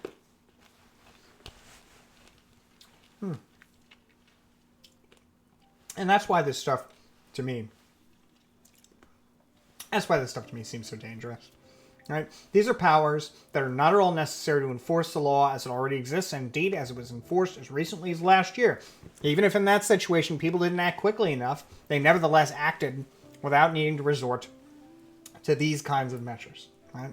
It is very unfortunate indeed that law and order was the result, primarily it seems, of international pressure and economic pressure rather than government using its power to do its first and foremost, to meet its first and foremost purpose, the preservation of law and order, right? And given that these trucker protests are spreading, this is certainly important for Americans to keep in mind, all right? And I guess there are a couple different things to think about, right? Like Stitch says, maybe it's because Trudeau thinks that it sounds extreme and the majority of Canadians are against the truckers so he can get away with it. But if that's the case, that would suggest that this kind of serious infringement on what you might call normal peacetime rights and freedoms was politically motivated. Who would be happy about that? You know? You really think it was Biden that made them do it? It seems like Biden's pressure was really involved. Doesn't the Emergency Act have to stay within the Charter of Rights, or how will it infringe any differently? The Charter of Rights and Freedoms seems to be like Jell-O nailed to a wall. I mean, all you have to do is follow a legal process, and as long as your rights and freedoms are subject to reasonable limits prescribed by law, as can be demonstrably justified in a free and democratic society. Now look, the United States does not guarantee the same kind of rights that are guaranteed in this charter. But we don't have a clause that says there are exceptions. Each of those exceptions has to be carved out, you know. The result of many years of back and forth on these kinds of issues and acknowledgement that the Constitution is ultimately not a suicide pact, right? But my God, it's pretty wild to say in the opening, well, you know, reasonable restrictions as are justified by the circumstances, right? And then,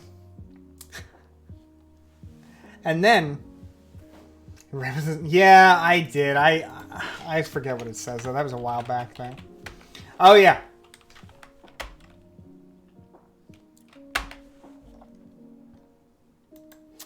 There was, is this the one? It's buried somewhere in here on, like, the... Let's see. May expressly declare an act of Parliament or the legislature that an act or provision thereof shall operate, notwithstanding provision, including Section 2 or Section 7 to 15. What was 2? 2 was freedom of religion, conscience, thought, belief, peaceful assembly, association. And so that means... I forgot about the notwithstanding clause. True.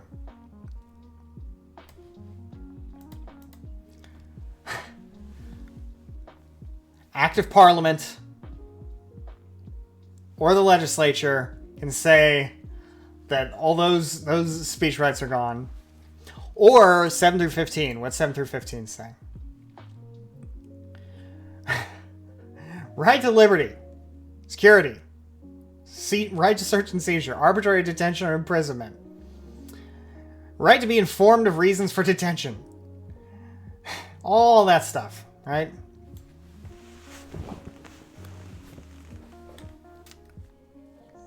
Oh, and right to cruel or unusual punishment. Now, this one is especially strange, right? Everyone has the right to not be subjected to any cruel or unusual punishment, right? But Parliament can say,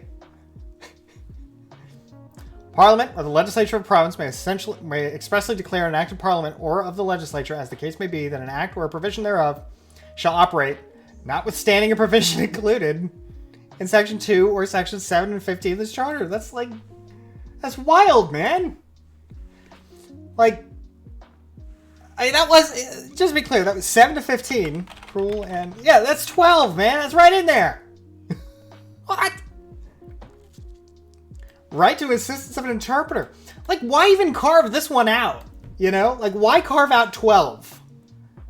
What kind of circumstances are there, right? So it does seem like, as Jesus, Prince of the Jews, says, yeah, it does seem like a lot can be voided.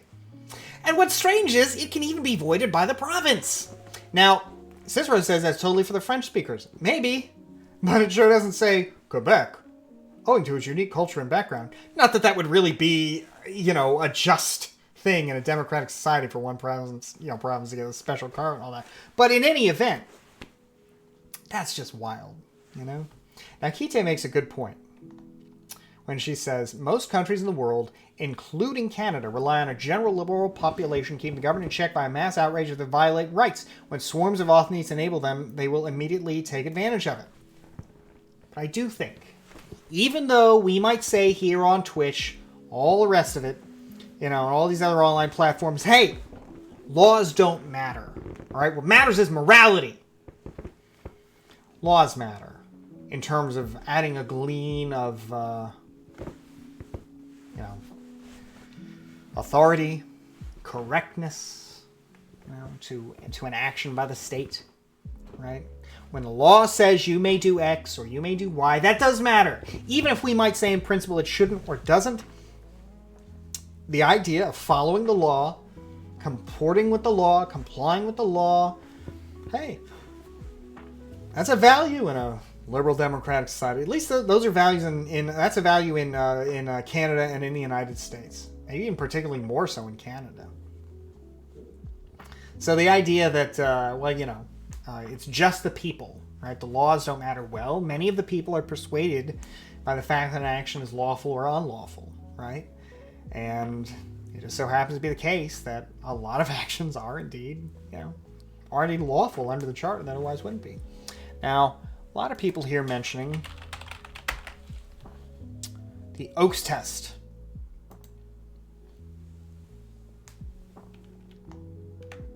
Let's pull it up.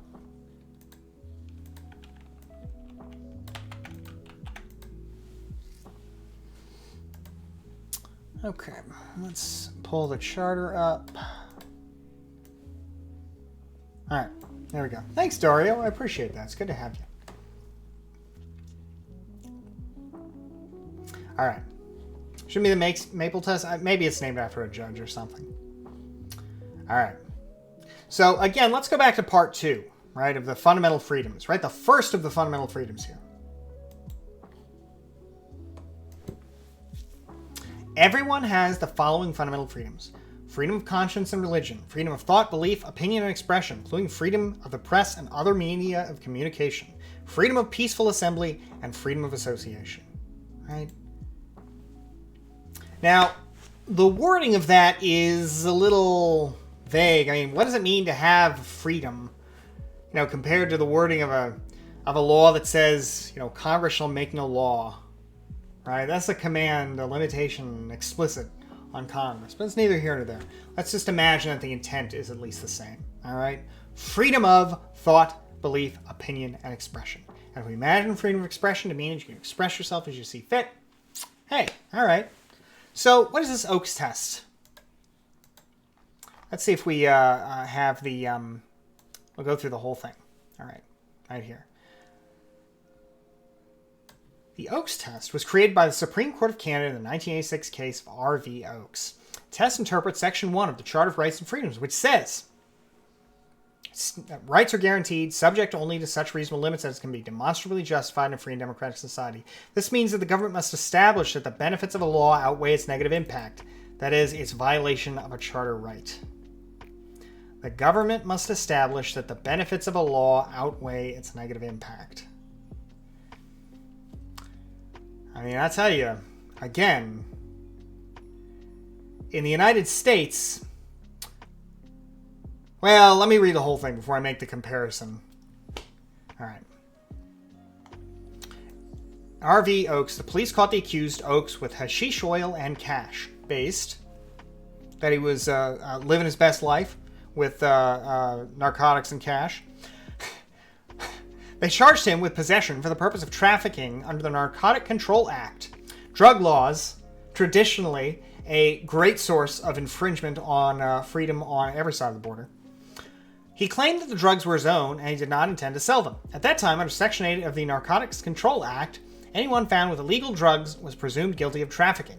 Usually, the Crown must prove guilt beyond a reasonable doubt, but under the NCA, it was up to the accused to prove that he was not guilty. Oh no, I don't like where this is going. This is called a reverse onus. Oh no. Oakes challenged the law, arguing, oh no, this is not looking good for the Oakes test.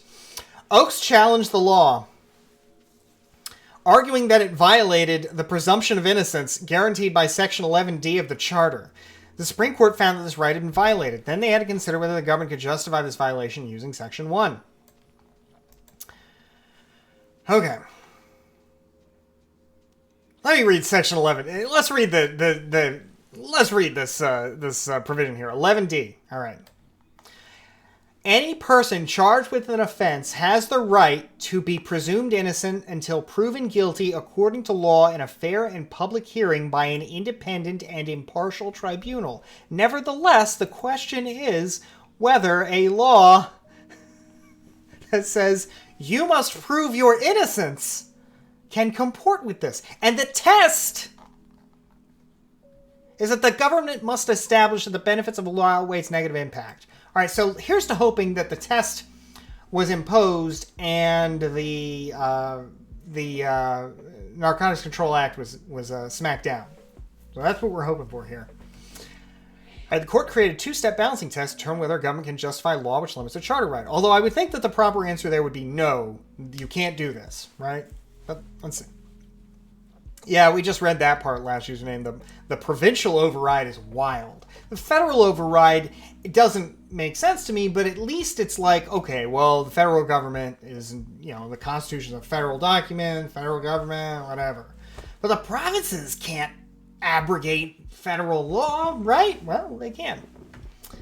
Okay. The government must establish that the law under review has a goal that is both pressing and substantial. The law must be both important and necessary. Governments are usually successful in this first step. Okay, so this kind of reminds me of rational basis review in the United States. Where'd you get hair like that? From my parents, from a good stylist, and from a lot of dry shampoo. Thank you for the kind words, Jib Cyber. Well, unless you meant it as an insult. In which case, thanks for being here anyway. All right. The government must establish the law under review has a goal that is both pressing and substantial. The law must be both important and necessary. That reminds me very much of rational basis review, where basically the government just has to show, okay, look, is there a rational basis? I mean, the law isn't insanely arbitrary. In fact, let me just pull it up here. I forget what the exact wording is.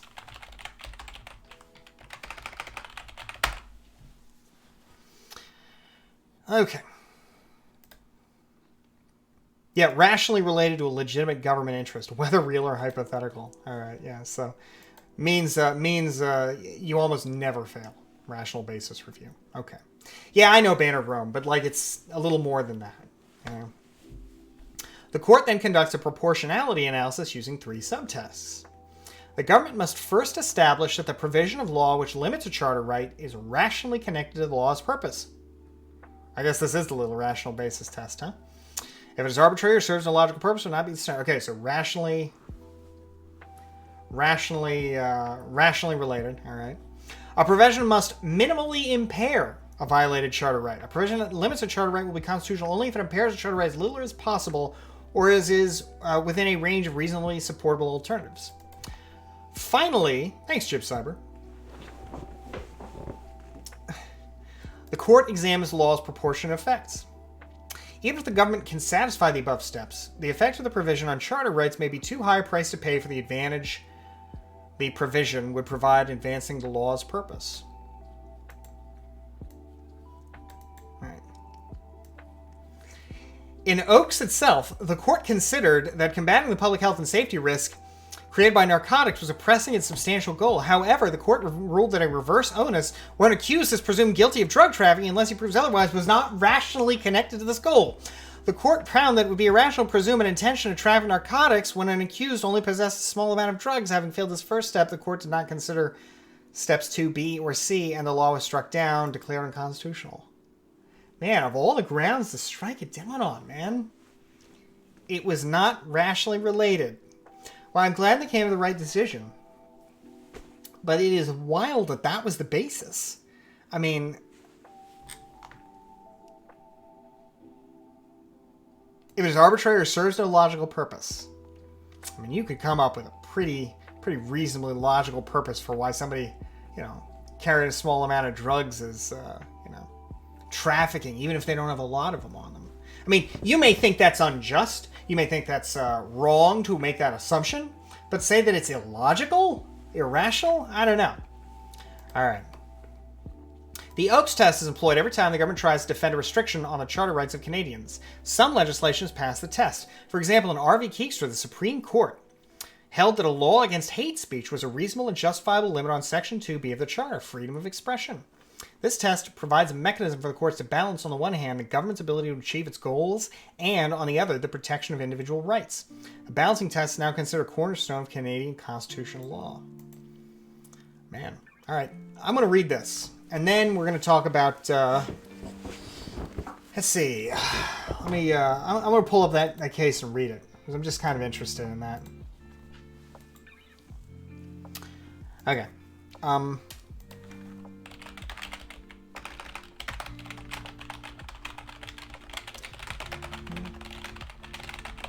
right. So I want to see, because I mean, again, our constitutional rights are normally are not limitless by any means in the United States, but normally it is. Well, that just seems like a very easy way to imagine kind of beating what is otherwise a pretty unequivocal guarantee, right? All right, so I want to see this Keekstra case here.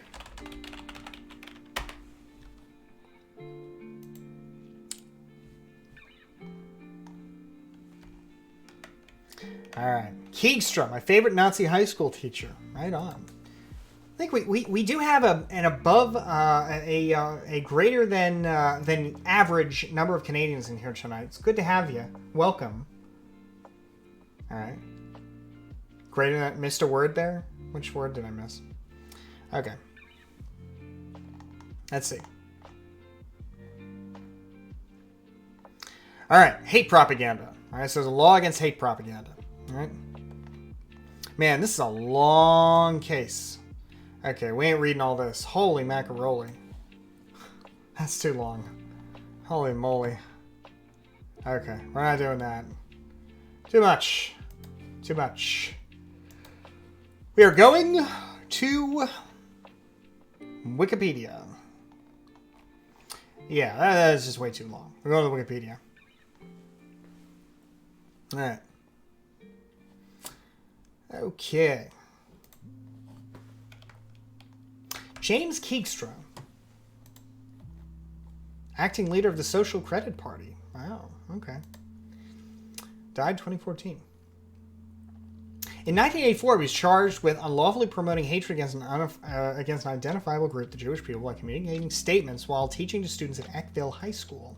Criminal Code provision, now Section 319.2, makes it a criminal offense to promote hatred. Everyone who, by communicating statements other than in private conversation, willfully promotes hatred against any identifiable group. During classes, he describes Jews as a people of profound evil who created the Holocaust to gain sympathy. He also tests his students in exams on his theories and opinions of Jews. He held anti-Semitic views and believed in Jewish conspiracy been on world domination and annihilating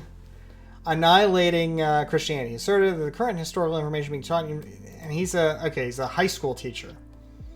Okay. He believed he was one of the few chosen individuals who was aware of this treachery, ironically enough, of the chosen people, and must put a stop to it. Keegstra would teach his classes concepts that were not part of the Alberta Social Studies curriculum. Now, it seems like you wouldn't need to even resort to a hate speech law to fire someone for this, but then again, I guess it sounds like you want to do more than fire them, they want to jail them. Where is Eckville? Okay, in the middle of Alberta. Okay. Truman, Mats, he could just be a Twitch streamer. Alright. Okay, so he wanted to have the charge quashed for violating his freedom of expression. Went to the Supreme Court of Canada. Alright, and the issue is whether this violated Section 2B of the Charter. The bit about free expression, right? He held that the provisions clearly violated... Let's see if I can pull up the opinion so I can go to the language sometimes. We'll go to the language sometimes to read some of this stuff. So what did you learn in school today? Oh, I learned about how, I learned this in school today in Canada. That's what I learned in 1984. All right? That'd be awkward indeed. Okay. So this is surprising. 4-3 decision. Chief Justice says, yeah, was this 1984? Literally, well, the case was 1990. The event was 1984. Wow, 6 years. Okay. Damn. Literally 1984. All right. So he held that the provisions clearly violated Section 2B. Now I'm basically this is like what I do at work now. Okay, I'm reading a case. Clearly, let's see. I'm gonna see if I'm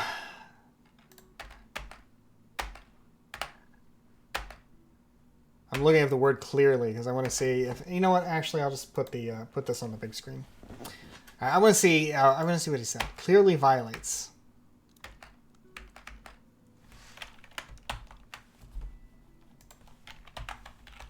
I can't break out the Westlaw, but I could break out the Lexis, but that would be sort of a violation of the terms of service for it. Okay. Okay. Sorry, this is probably not very interesting at all, but now I'm interested in this myself.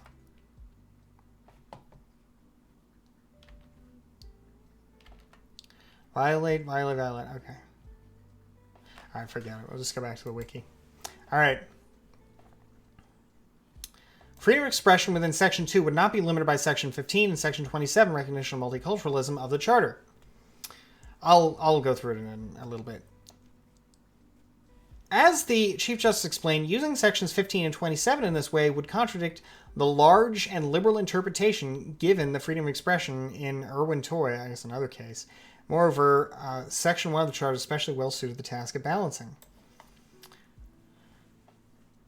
All right. Then he turned to the question of Section 1. He found the violation of freedom of expression was justified under Section 1 as the law had a rational connection to its objective. It was not overly limiting, and the seriousness of the violation was not severe, as the content of the hateful expression had little value to protect. He therefore allowed the Crown to appeal and remitted the case to the Court of Appeal to deal with issues they had not addressed in their decision. Little value to protect. That part I want to see, because little value to protect is so subjective. Especially when it comes to hate speech, which is inherently political, and political speech is the one thing. I shouldn't say inherently political, but which is often very political. I mean, for example, the argument that people, quote, created the Holocaust to gain sympathy is an innately racist argument, but also an innately political argument. He believed in a Jewish conspiracy dominating bent on world domination and annihilating Christianity. A deeply racist argument. Very hateful. And also utterly political. A conspiracy for world domination. I mean, that's as political a claim, crazy though it may be, as it gets. All right. I'm going to let my cat out real quick. And then I'm going to... we're going to continue. All right. Be right back. And then we'll... What is this? Let's talk about how bizarre Supreme Court is podcast. Right on. Oh, this is our Supreme Court that's bizarre here in the United States, right? Yeah. Supreme Court decisions don't have to feel so existential. Rights like food, shelter, and education need not be wholly ignored by the courts. All right. We'll go back to that later. Let's see. Keegstra. All right. You can argue they can say racist things in class. No, school itself is different. Just to be clear, school itself is like...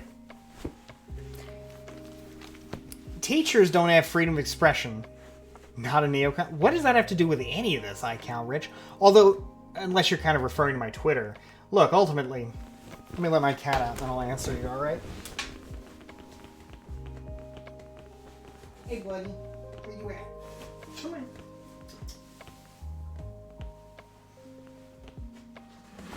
What are you doing?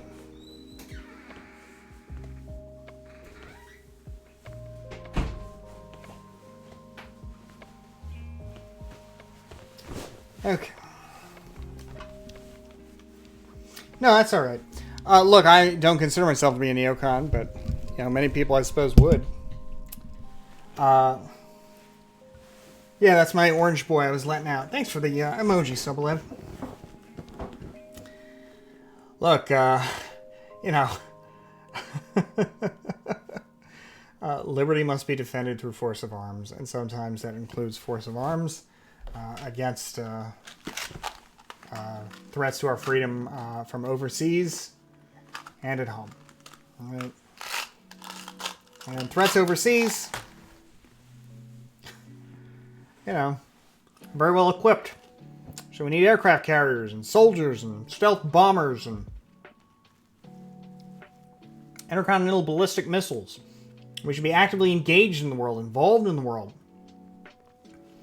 Perhaps a string of bases around the world, bases installed, generally speaking, with the consent of the people who, or at least the consent of the governments, who, consent of the governments, the countries around the world. Although, Guantanamo, I don't think I could spend that with consent. Although it is legal. Based on the treaty we had with the previous government. But I digress. I wouldn't call myself a neocon, but... Yeah, there's a lease! We pay the lease every month! They never cash the check. I think they save the checks, though. Alright. So I really want to see what the value... what is this here? I think podcasts about weak rights versus strong rights, and the guest lays out the position that many weak rights are better. Oof, we'll have to check that out. All right, I want to see what this. I'm naturally inclined to disagree, but oh, what I was going to say, yeah, you wouldn't think like that. This really is even a speech issue because he's a teacher, right? He's not teaching the curriculum. You can certainly fire him, but I imagine charging him with a crime is another story, right? They want to charge him with a crime, so if you're going to charge him with a crime, that's another story, right? Russia going to invade Ukraine tomorrow? I hope not. Nobody knows. Only one man knows, right? Okay. Let's see. Little value to protect. All right, here we go.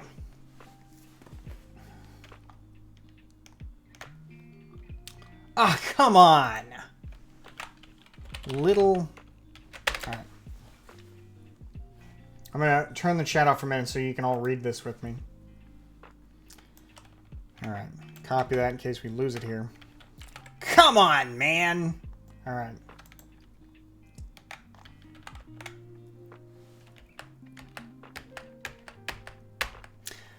The effects of Section 319 are not of such a deleterious nature as to outweigh any advantage gleaned from the limitation of Section 2. 319 is the hate speech law. Section 2 is the constitutional charter provision. Expressive activity at which 319 is aimed constitutes a special category, a category only tenuously connected with the values underlying the guarantee of freedom of expression.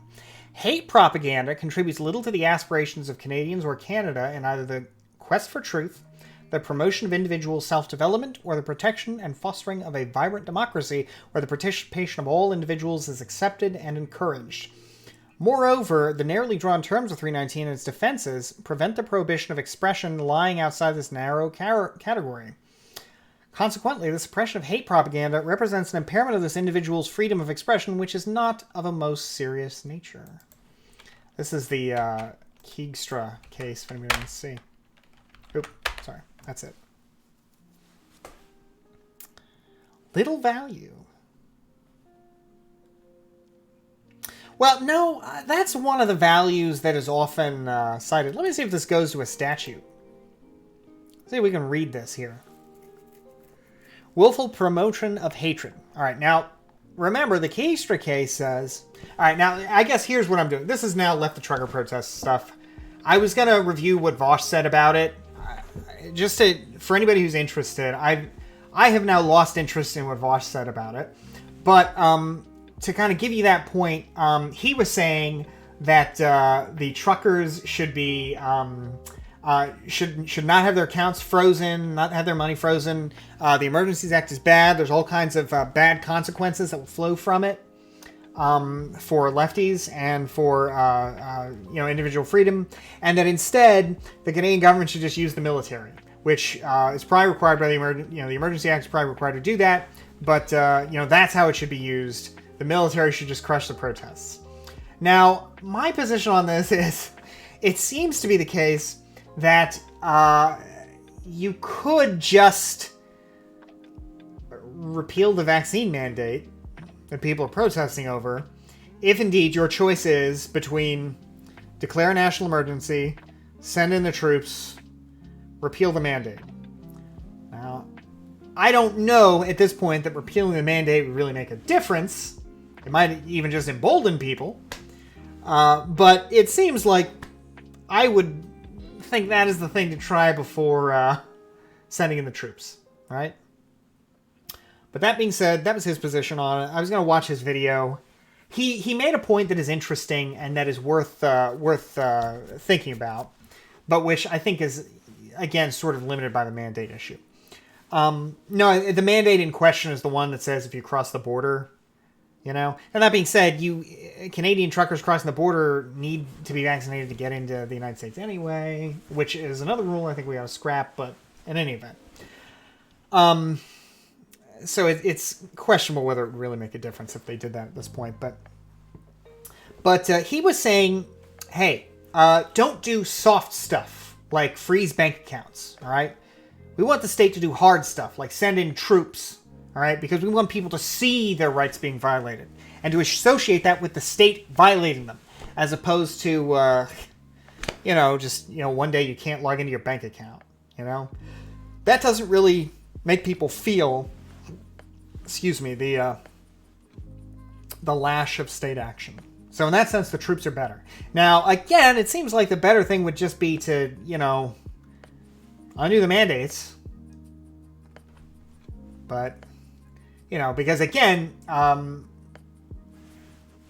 if you normalize sending troops in after people, presumably that is also easier to do in the future. Particularly if it goes well. If everybody just goes home peaceably, right?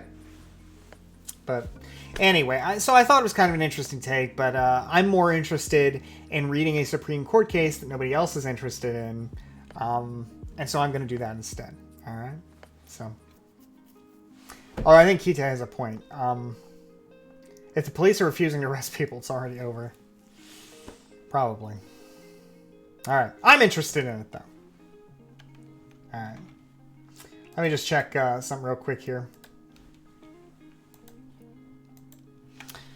Okay. Without violence, the state is cocked. True facts.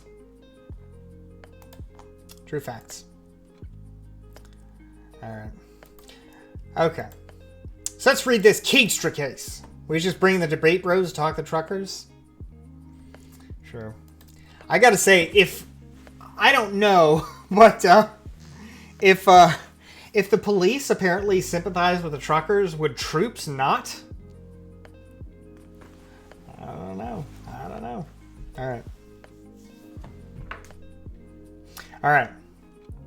So this is strange to me. But let's read... okay. This is strange to me, though. This idea of, you know, the speech does not really have much value, right? Troops don't have as much freedom to disobey. Do police have freedom to disobey? I mean, I guess the troops have orders. They have to follow orders, but... what is the system of accountability exactly for soldiers, you know? I mean... if they decide to kind of ease up on it, I don't know. I don't know what the system of accountability is for soldiers. Like, I know police have discretion. Individual police have discretion. But then again, if your commanding officer gives you an order, you know, in a police department, are the police not obligated to follow that order out? I don't know. I will say, though, that Kite highlights another good reason why you probably don't want to call the troops, and that is if they order the army and the army doesn't do it, then there's going to be a big-time problem. If you order troops to do something, you gotta be sure they're going to do it. Because when the troops don't do it, that's more than just the protest is not, you know, we can't stop the protest this way. That's like, yeah, that's a free coup. When the troops say, we are not following the orders of the civilian authorities, well, your state's in trouble. We are following our own direction. We are following our own spirit. We are following our own idea of what is best for Canada. Oof. All right. Anyway. All right. So, the hate speech law. All right. Show you the hate speech law here. Now I'm curious here. No, we're not trying to insult Canada. Ultimately, this is a different approach to freedom that is probably way more common around the world, and which I am very skeptical of, but which is interesting to delve into nonetheless.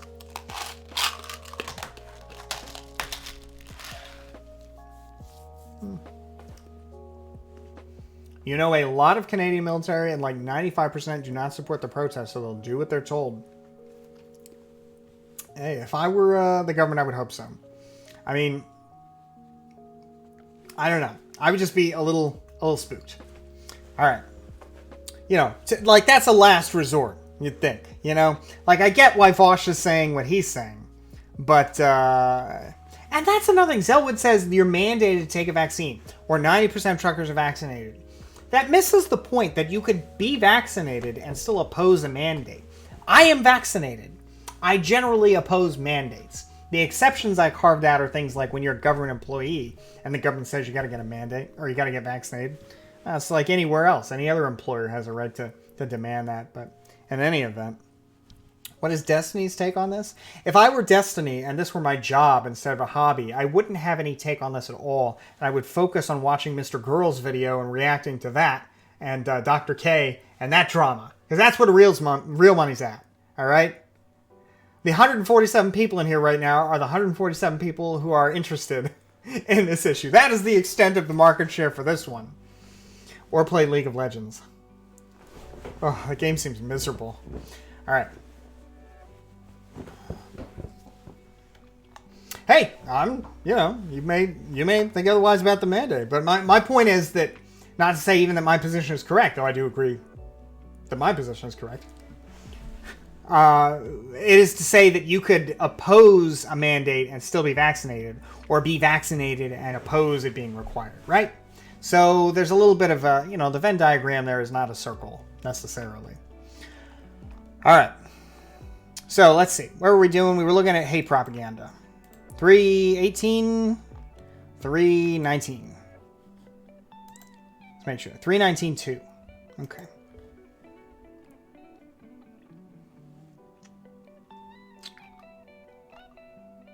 All right.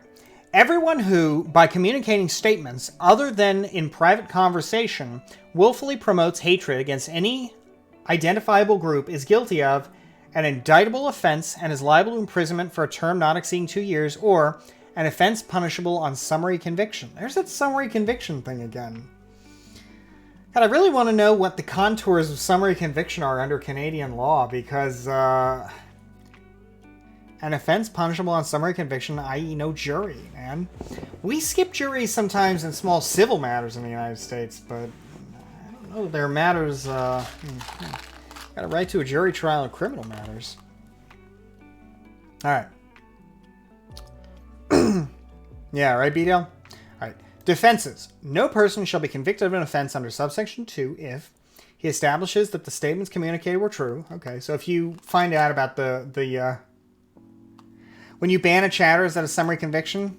I suppose a judge, me, I looked up the summary conviction stuff for Canada, but I think the word was summary. As it, I don't know, like whether 6 months is the limit for all of them or just the ones in the Emergency Act. I don't know. Just even get a Canadian lawyer on, that would be fun. Then again, we'll probably, by the time we get one, Russia will invade Ukraine and nobody will be talking about the truckers anymore because they will have been pushed aside quietly. All right. Pushed aside, not quietly, but pushed aside while the news cameras are focused on the unfolding tragedy there. All right. I just like these Tic Tacs. They taste good. They're fruit adventure. They're pretty good. Yeah. Whatever those truckers are trying to achieve, they better achieve it before Putin invades Ukraine, or better hope he doesn't. Because if he does, they will be squished and nobody will be paying attention. Alright. Thanks though, iCowrich. I appreciate it. If in good faith, the person expressed or attempted to establish by an argument or an opinion on a religious subject or an opinion based on belief in a religious text. Okay, hold on a minute here. No person shall be convicted of willfully promoting hatred against an identifiable group if, in good faith, the person expressed or attempted to establish by an argument, an opinion on a religious subject, or an opinion based on belief in a religious text. Wasn't that what Keegstra did? I mean, you know. Jesus Christ. Hey, what the hell is going on in Eckville, Alberta? How many people were there? How many people has this little town got? 1,000 people. Less than 1,000 people. They probably had one high school with one social studies teacher, and he's this guy. All right. God.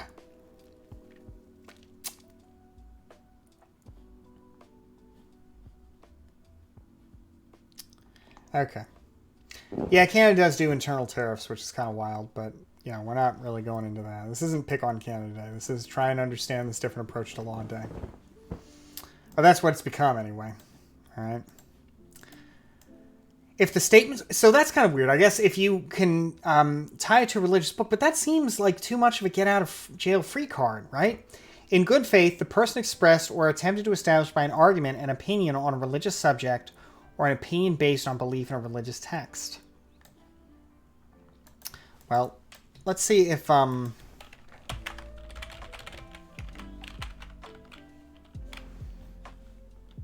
see if he... Let's see, did he root any of this in the Bible? Testament? Scripture? Jesus? Okay, no. Nothing. Alright.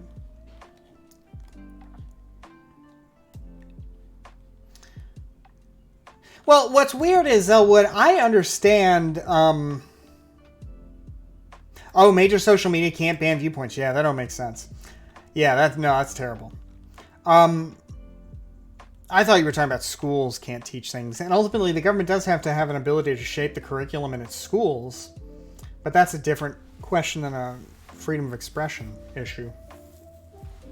I was looking to see if Keekstra said anything about the Bible or anything about, like, this is based in Christianity, you know, but it sounds like it's not.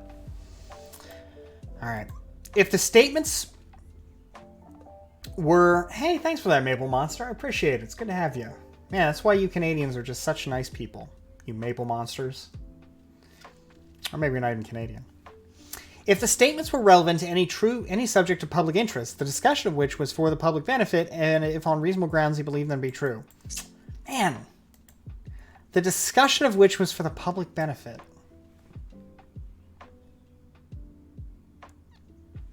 Alright.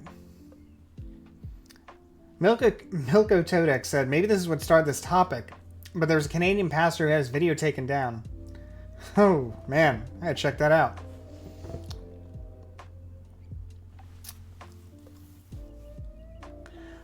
Alright, statements relevant to any subject of public interest, the discussion of which was for the public benefit, and if on reasonable grounds he believed them to be true. Man, that's so just... Are you still here, Kite? I feel like you gotta be raging over this if you're still here. That's wild. Public benefit? Man. Public benefit? First of all, any subject of public interest. Obviously, anything involving religion, world domination conspiracies, that's got to be a subject of theoretical public interest, right? The discussion of which was for the public benefit, and if on reasonable grounds you believe them to be true. Man, come on. Who are you to decide on reasonable grounds what is true? And what is the public's benefit here? Like, if you really believe this stuff, all right, if you really believe that, you know, what is the, if you really believe that a distinct and identifiable group of society is bent on world domination and annihilating the predominant religion in your country, and presumably you think there's a public benefit, and if on reasonable grounds you believe it to be true, how could you ever, man, how could you ever really limit stuff like that? Like, reasonable grounds you believe them to be true. That seems like a real rough thing for religious people, huh? The George Costanza defense. It's not a lie if you believe it. But it's got to be a reasonable belief. That's the thing. Even though I don't really like this and I don't think it should matter, if you took the word reasonable out, okay, and if you believe them to be true. All right, well, this guy clearly believes them to be true. All right, so, you know, he's not out there saying it to gin up hatred alone. Right? He's saying it because he really believes it. That would be something. But the word reasonable, however you interpret it, is, you know, yeah, it requires a little mind reading. All right. The word reasonable is what changes it, you know? If, in good faith, he intended to point out for the purpose of removal matters producing or tending to produce feelings of hatred toward an identifiable group in Canada. Okay, so this is the one that says, I can use hate speech to call out hate speech, right? If, in good faith, he intended to point out for the purpose of removal matters producing or tending to produce feelings of hatred. Yeah. If you intended to remove feelings of hatred... Yeah, I think that would cover satire, right? All right, man.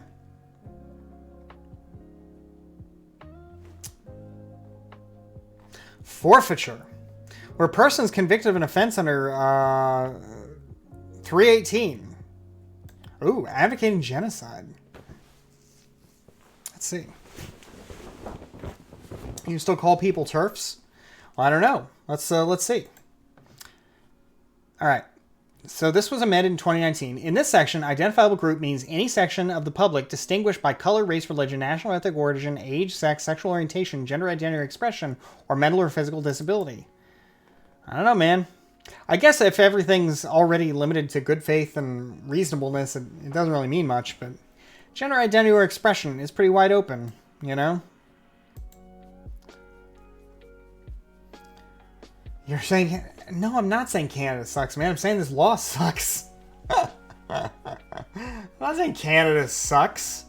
Canada's more than the body of laws that govern it, is it not? Right? All right. So, identifiable groups are not groups based on politics. So, I think you can. I think you can still call out TERFs under this, Violent Smoker. All right. The laws are just too nice. Sorry. All right. Pretty interesting. All right. So, guys and gals. Oh, hey, is this that what was that Jordan Peterson law? C-16? Was that the one? What was the bill C-16? While we're looking at Canadian law, I see if I can find that. Because that was the one they were all screaming about. Oh, postmodern neo-Marxism, eh? Sorry, that's offensive. I meant that to be Jordan Peterson, not Canadians, but it is, of course, Canadians. I want to see what the statute is that it amended. I don't want to go to the bill. I want to see the statute. That's something I hate when I'm looking up laws, for work. Is, when it's easy to find the bill, but you can't find the statute easily enough. It's like, no, I don't want to find the bill. I don't know what version of the bill this is. I want to find the statute. But I remember that C-16 was the number of the bill, and it makes sense because, of course, here they're lined up as C-13, C-25, whatever. Oh, thank you for that, Dusty Dude. I appreciate that. I just want to find the statute that it amends so that I can...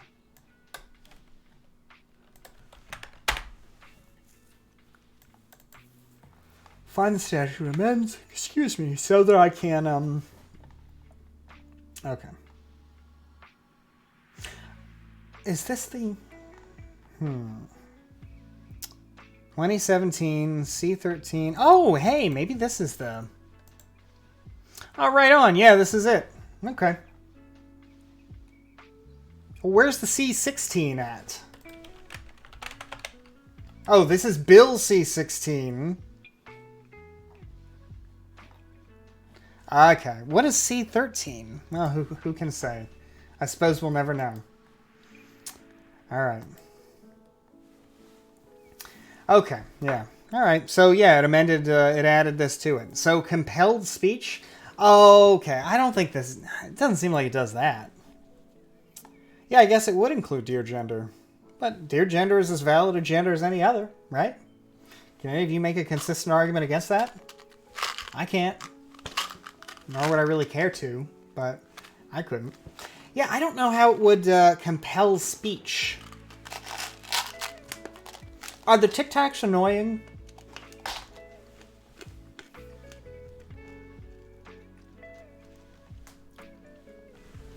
Because we don't have internal experiences of deer. Uncreative name. You have no idea. You have no idea what a deer gendered person's experiences are internally. You have no idea. I don't know anything about deer. Deer is in the animal, not the gender. I don't know anything about deers. I don't know anything about what that experience is like. I don't know anything about what that life is like. I have no idea what kind of life circumstances might lead you to feel that way.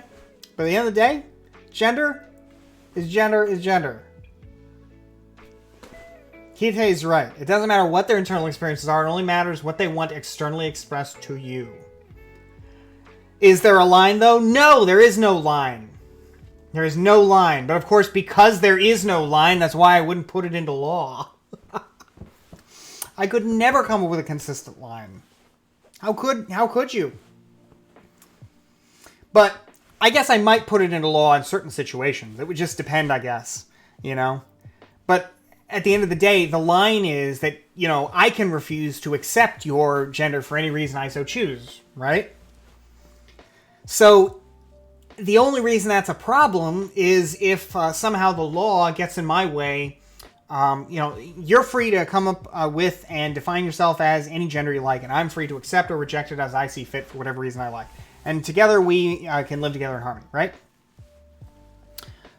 Unless the law says, well, no, you have to respect, right? You're a hypocrite if you expect people to respect transgender. Yeah, social backlash, true, but we're just talking about the law, right? And the law, I guess to me, I'm thinking about it as a 1 or a 0, right? Either you have a legal obligation or you don't, right? So. Oh my god. Are we really talking about gender now? If there isn't a line, then people who identify as objects philosophically, there's a difference between being okay with other people being different, difference between what you think philosophically.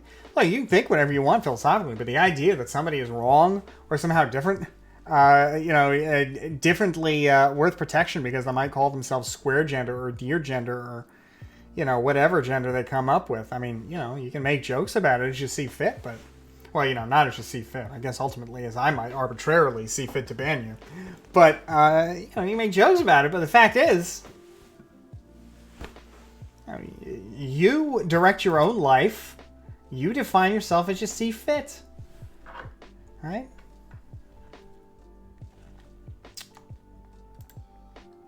And if people want to mock you, they direct their own lives and they see fit.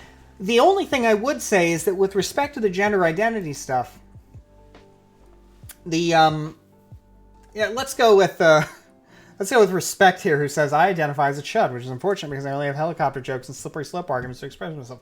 I really don't understand why slippery slope arguments are constantly dragged as being bad. Because governments often, not always, but often claim powers, are reticent to give them back, and then claim new powers. Some slopes are indeed slippery. But, let's go with some kind of ridiculous gender, right? I guess the way that the law works is, I have fearful little reptile brain. Hey, we all do, right? I guess the way the law is, it's only a problem if you, harass or, well, I'm not going to get into, employment law here, but generally speaking, I don't think the issue is compelled speech. I think the issue is harassment in the workplace based on your gender identity. But let's go back to Bill C-16. Super curious now. Canada time, y'all. Since we're not doing protests anymore. Alright. Let's see. What are the grounds of discrimination here while we're talking about gender?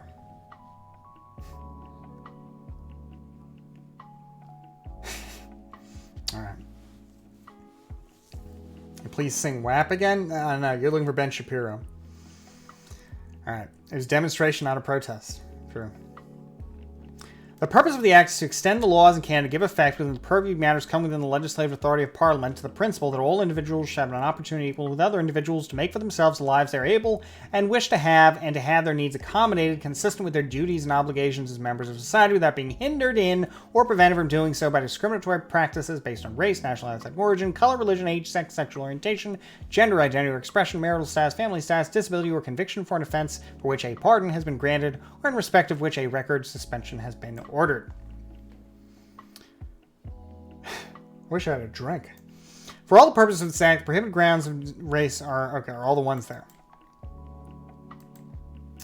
Is this the whole bill?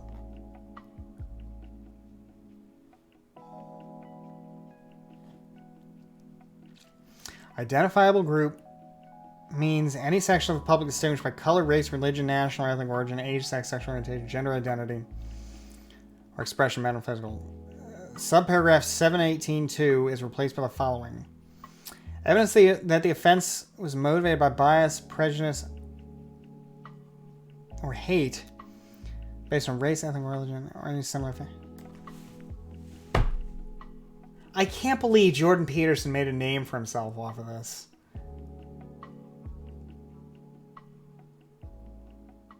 Look, I disagree with this, but not because of the gender expression stuff, because of the fact that there's a hate speech law.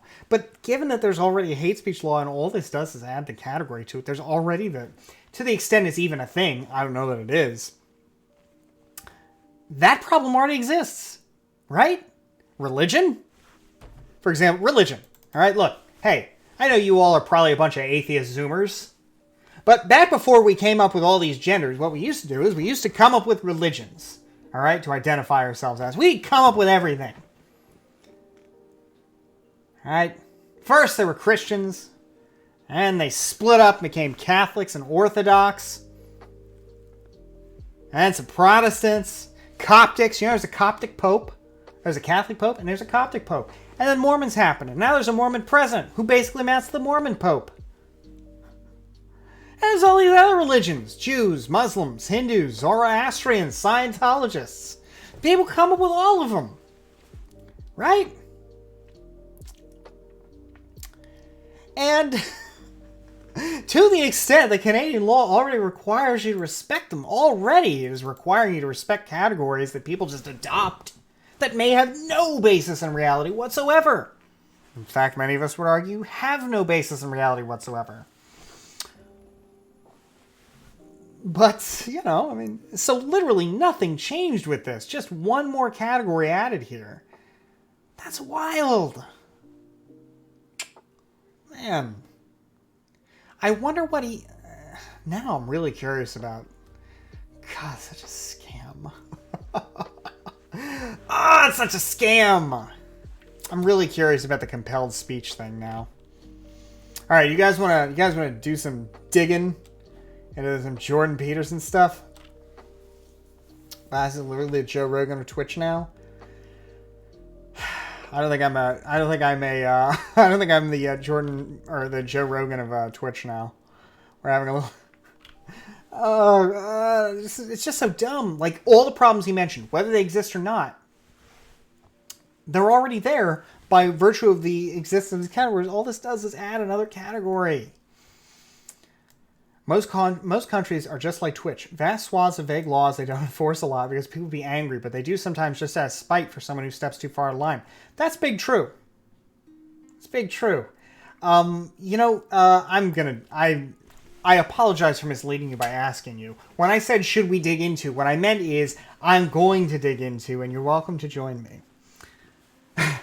But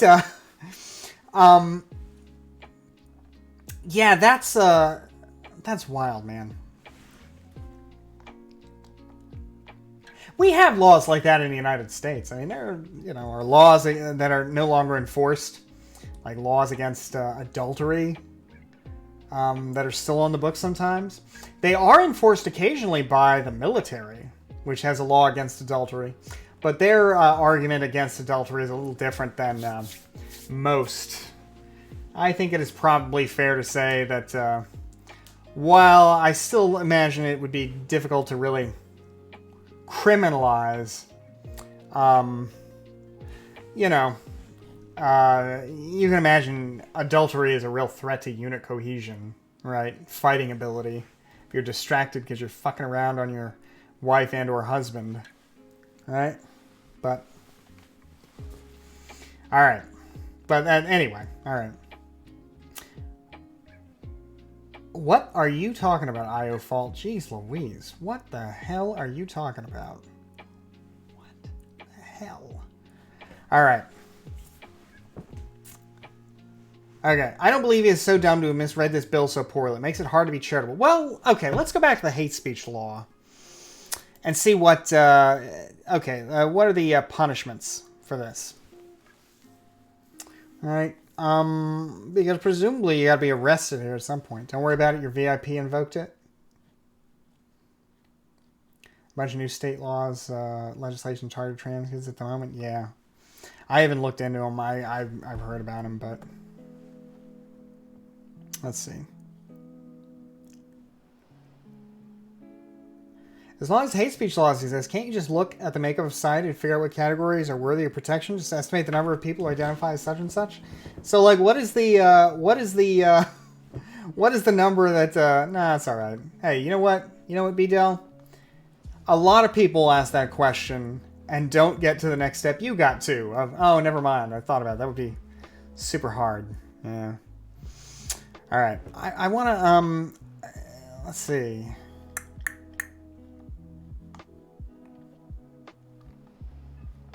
Conversion therapy. Oh, okay, here it is. This is what I'm looking for. Willful promotion of hatred. All right, indictable offense and is liable to imprisonment for a term not exceeding 2 years. Okay, all right. Unlucky. Nice meme. Okay. So you could theoretically be in prison for 2 years for communicating hate. Now, let's see. All right.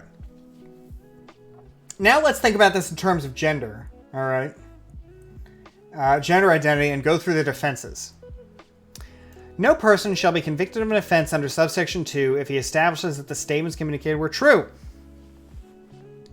So let's try and think of somebody who is super hostile to gender identity and gets accused of a crime here. Oh yeah, I heard about the human rights tribunals. I forgot about that. That's something else I'll have to look up.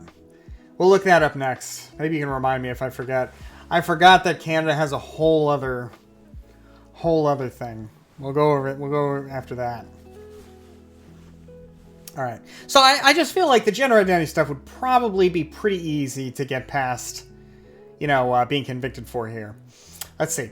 If in good faith, the person expressed or attempted to establish by an argument an opinion on a religious subject or an opinion based on belief in a religious text. Okay. If the statements were... Yeah, so that seems like probably, most of the complaints about gender identity, man and a woman, God created in his own image, all that. That seems to be a kind of an argument with a big religious dimension, right? If the statements were relevant to any subject of public interest, yes, the gender identity stuff, the discussion of which was for the public benefit, yeah, it would be super easy to say that any discussion of the stuff is of the public benefit. I mean, it would have to be just superfluously abusive, really, to not be something you could argue is for the public benefit. If you're saying, I don't agree with this gender identity stuff, right?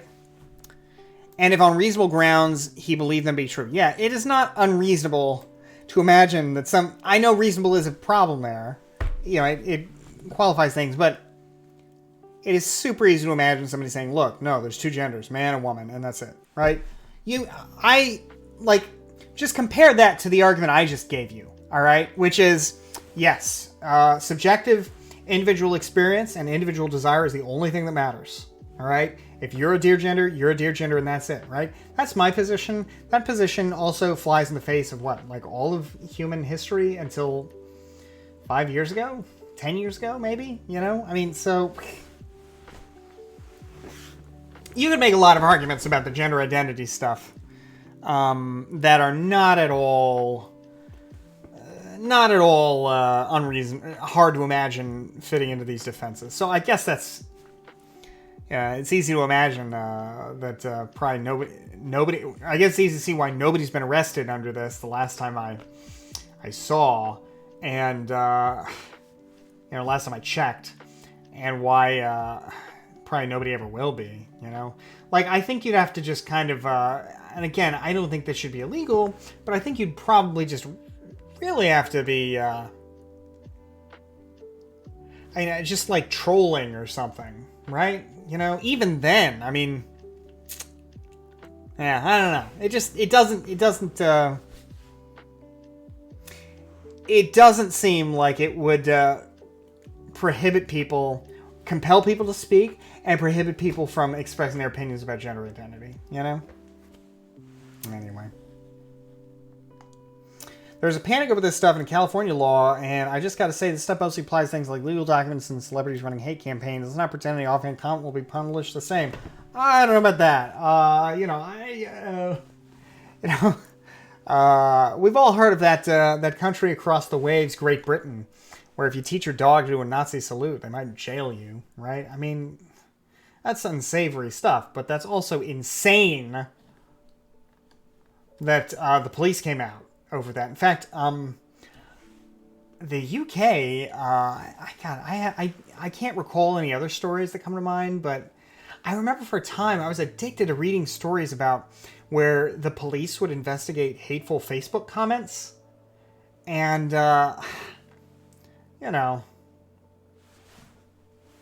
pretty screwed up stuff. Ooh, here's one I think. All right, New York Post. Arrested for discussing child's gender transition in defiance of court order. This might be a little different, but I remember this. Canadian man was arrested this week after violating court order that barred him from speaking publicly about his son's gender transition. I think this is more like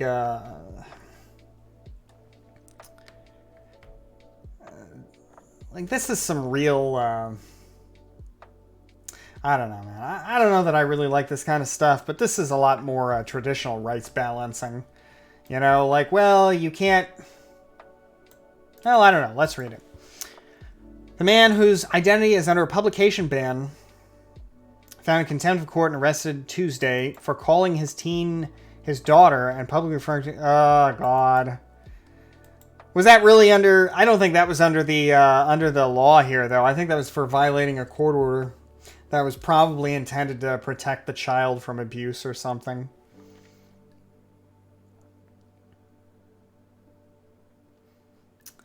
Man. As an LGBTQ person, it sure bothers me that people have heteronormative views, but unless they're bothering me in public, why the heck should I care? That's kind of what... Yeah, that's kind of what I think. Well, I'm not sure, but it's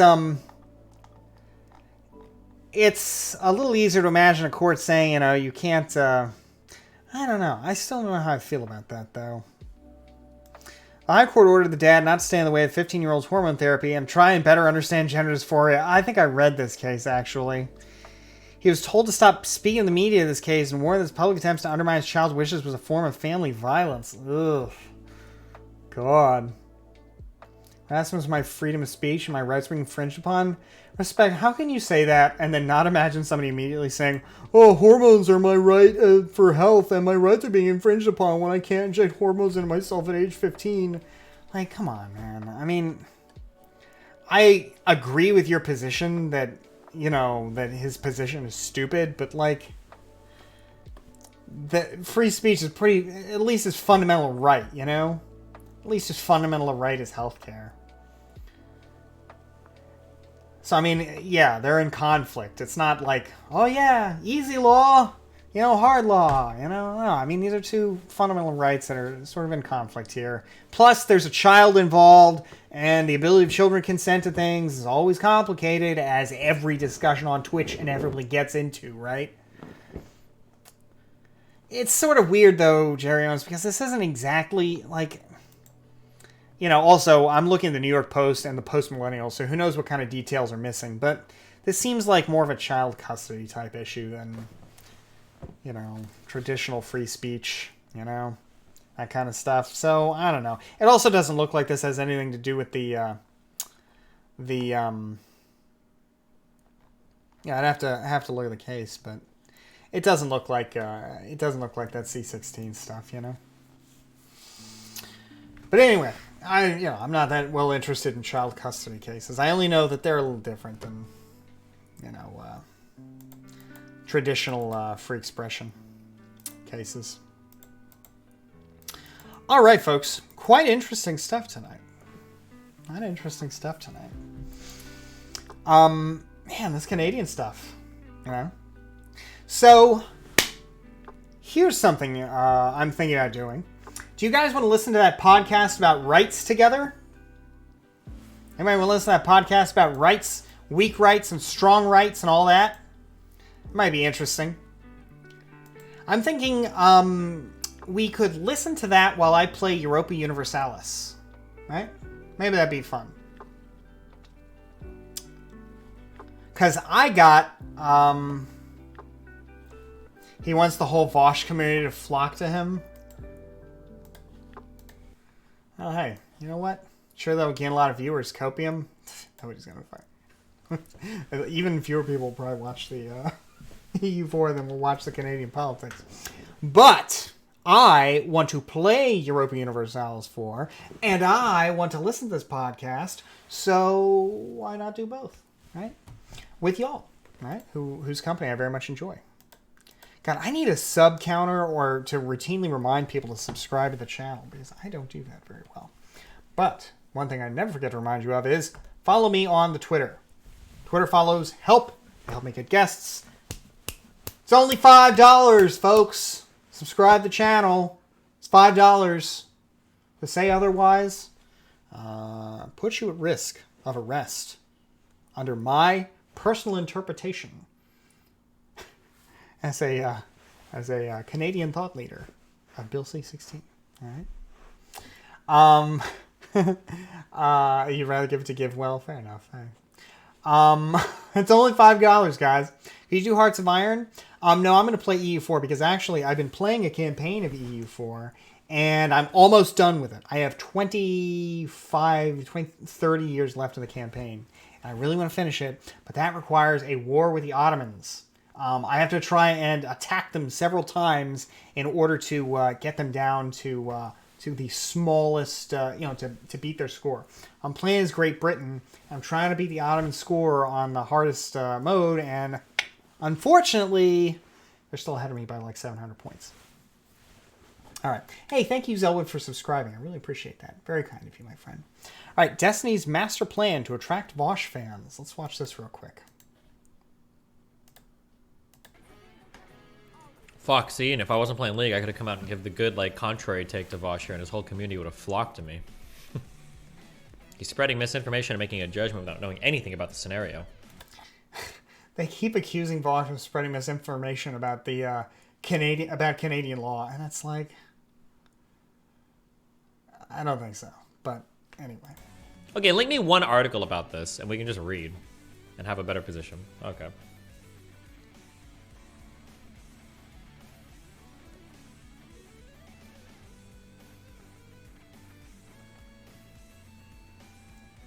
Is this the end? He's reading a Twitter. Okay. Okay. Why did I watch the whole clip? All right. Hey, good for Destiny. I hope he gets all the market share he strives for. Okay. Let's see. EU4. Would that be fun to play? Let's see. All right. What is he reading? Some kind of Twitter thread. Let's take a quick look at the Twitter. See if anything interesting has come up. All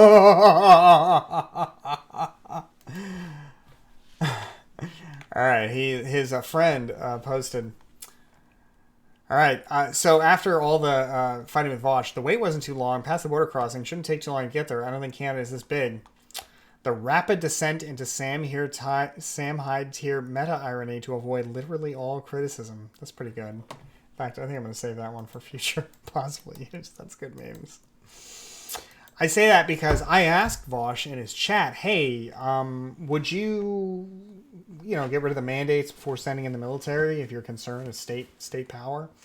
And he started kind of memeing about, like, no, I don't want to make those protesters happy, but it's like, but you were just talking about sending the troops after them, man. I mean, don't you think one of those is more of a threat to your political project, i.e. some kind of socialist society? Normalizing the use of the troops. Don't you think that would be, I don't know. But they're going to remove the mandates after arresting them all. The real question is why they aren't arresting. Yeah, I know. Well, somebody said, people keep in the chat, Canadians in the chat keep saying it's that the Ottawa police just don't want to arrest, right? They're just dragging their feet. Let's see if we can answer that question before I start playing European Versailles Effect. I don't think I'm going to play it on stream. I'm just gonna read about this police thing instead. Thanks, Vondox, for the subscription. I appreciate that. Very kind of you. Ottawa. Why are they not... Okay, let's see. Okay. Let's see. You ready for some New York Times? Alright. Hey, now's a great time to subscribe, by the way. If you like those hype train emojis, sure would appreciate it. Alright. Now, protests a pressing question. Where were the police? They were vastly outnumbered, experts say. Which experts? We'll find out. And unprepared for the sophisticated tactics, discipline, and logistical abilities of the protesters. Oh, these Canadians. Man, that's like half of them? 10% of them? A lot of Canadians there. Alright. Hold on, I'm going to go to dark mode here. Oh, no, I can't because I'm in incognito mode, so I can read it without paying like a scammer. Alright. So this is from 3 days ago, but, police were already inactive long before that. Steps from Canada's Parliament buildings. A sprawling That trick don't work for me. No, the thing is you have to hit the stop button immediately. And then it works still. Sometimes for some publications. It's really not worth it. If the New York Times let you just cancel, like without having to call them on the phone, I just buy a subscription. But because they make it such a hassle to cancel, you know, and sometimes I just don't want to pay for it anymore, you know, because sometimes I'm not reading it, you know, but they make it such a hassle to cancel. Oh, and because I sign up for the introductory fee and I don't want to pay the normal subscription fee, but because they make you call them on the phone to cancel, I just don't subscribe, right? All right. Steps from Canada's Parliament buildings. The base way to cancel is charge back on your credit card, so you have to pay huge fees to Visa. True, but also a hassle, you know. Step from Canada. All right. DJs played music for crowds dancing at intersections. Singers belted out songs from an improvised stage, and protesters' trucks still blocked the streets, blowing their horns and cheers. Just to be clear, actually, have I just engaged in theft? Did I just steal this article by virtue of hitting the stop button there? Did I just steal the article? Was this theft? What is that icon there? Hold on, I've gotta check here. Oh, thank you for the reminder. All right. Is this theft? Did I? Excuse me. Steal this article? All right. A day after the Premier in Ontario declared a state of emergency across the province, said that anyone involved in the protest would face severe consequences, including nearly 100,000 fines or even jail time. Nothing could change in the streets of the capital. One wonders what will change with that emergency law, right? The few police in... Good point, Minmats. Yeah, good point. Well, I was thinking about it in a bigger sense than just law, you know, but whatever. Good point, though. Good meme. I have no idea about the intellectual property stuff. Okay, yeah, bedtime is coming soon. Alright. The few police in sight were quickly swallowed up in overwhelming crowds of people both protesting government pandemic regulations and enjoying the party atmosphere after almost 2 years of intermittent lockdowns. They don't have an easy job, said Scott Spencer, looking out from a drum concert. Hopefully this all ends peacefully and they lift the mandates and we all get back to living. Is that one of the protesters? Oh boy, those police, they don't have an easy job, eh? God. We're just sitting here and we're not going to go anywhere, so... Oh boy, but I sure do feel for them. Throughout the day, the Canadian police sought to clear many of the trucks blocking the Ambassador Bridge.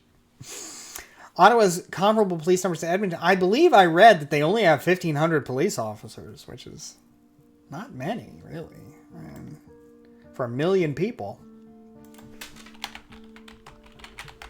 Let's see. Okay, how many officers does the NYPD have? For a city of 9 million, they have 35,000 uniformed officers. So a little different. I don't know, KT. I think you may be underestimating just the general chill of your own country. America is just a more, I don't know. America's a more rambunctious place. Maybe they should have less officers, but then again, maybe 1,500. I mean, by this number, if we scaled up by 9, what would it be? About a third of their force now? So, pretty small. All right. Canadian police sought to clear the trucks blocking the Ambassador Bridge. Okay. All right. 2 weeks after Ottawa's downtown was transformed into a raging tailgate party, many in Canada wonder how this happened. Why the police seemingly abandoned the country's seat of power with no perceivable backup, and how a motley group of truckers, anti-government activists, yeah, true. If they had NYPD numbers, they would have 1 cop per protester. 8,000 8,000 protesters, I think was the number I saw. Yeah, they would have them outnumbered. But 1,500 is not enough. Well, at least not enough, apparently, here. And it seems like it could still be enough if they were all kind of together. But that's 1,500 for the whole city. I imagine they can't just stop doing everything else, right? Anyway. Why the police seemingly abandoned... they the country's seat of power with no perceivable backup and how a motley group of truckers, anti-government activists, anti-vaccine agitators, and people just fed up after 2 years of stringent public health restrictions and managed not only to outfox them, but to become increasingly entrenched and spread elsewhere. This is January 6th in slow motion. Okay, come on. No. It is not January 6th in slow motion, man. They literally broke into the building to stop an election. Alright, that's a lot different than the drum circle. Alright? With the bongos and the DJ. Jeez. This is like people who say, maybe this is not quite, I don't know. It reminds me, it has vibes similar to the vibes of people who would say that January 6th is like 9/11. But I guess I wouldn't want to say that January 6th was 9/11 compared to this. But you get the point. Vibes are similar. This is January... No, it is not January 6th. No. Nobody is... There's no risk to the life of your vice president. Yeah. There's no risk of the protesters. It's January 6th if no one broke into the Capitol and no one... Yeah. Alright. Well, I mean, it's just, you know, like, Pence had with him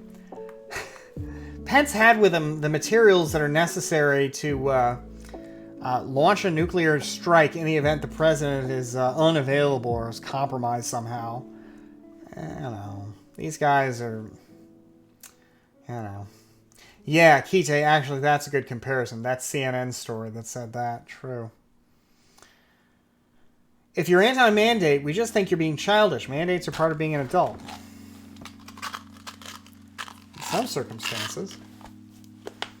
Presumably, though, you don't mean all mandates are part of being an adult.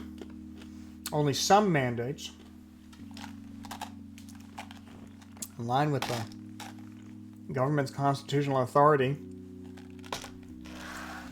expressed by the legislature. Although, of course, in Canada, I think it has all the authority, and all this stuff went through a legislature, so none of those American-style questions are there. The ones agreed upon by public health experts and elected governments. Good. I'm glad for that. Just trust the science, man. Look, folks. I trust the science as an individual. I don't trust scientists to inform government on mandatory vaccination. I mean, yeah, this time they'd be right. Government has absolutely abused that power in the past, and will do it again. Also, can we stop calling everybody cucks? Last username. Really, come on. You know, that ain't you. I can't even imagine you saying the word cuck. Be a state cuck. 80% of Canadians took 2 jabs. Man, so what, though? Look, Canadians, you know, do what they want to do. And have the government they want to have and all that. You know, but I don't think that means that it is unjust or wrong to oppose a mandatory vaccination. I mean, all right. I'm starting to fade fast here. I better finish this article. After 3 hours, I start to crater. All right. It's January 2nd in slow motion, said Catherine. All right. Can't you just tax the externality? Just to be clear, are you saying that you should tax the unvaccinated? Or like, you know, charge them more for healthcare or something, you know? Is that your position? And if that is your position, do you not see how that is at least on the spectrum with a mandate? And it's not so far down the spectrum as just saying you have to get it, but, you know. I mean, it's on the... Ooh. He just says, tax the poor and extra for the negative externality of crime they generate on an above average level. Ah, contraire, Kite. Everybody else in here who says, "Oh, you're going to do something with a certain amount of authority you've been granted by government? Well, I can think of this bad thing I do using the same authority." Hey, idiots, we're just going to do good things with government from now on. All right?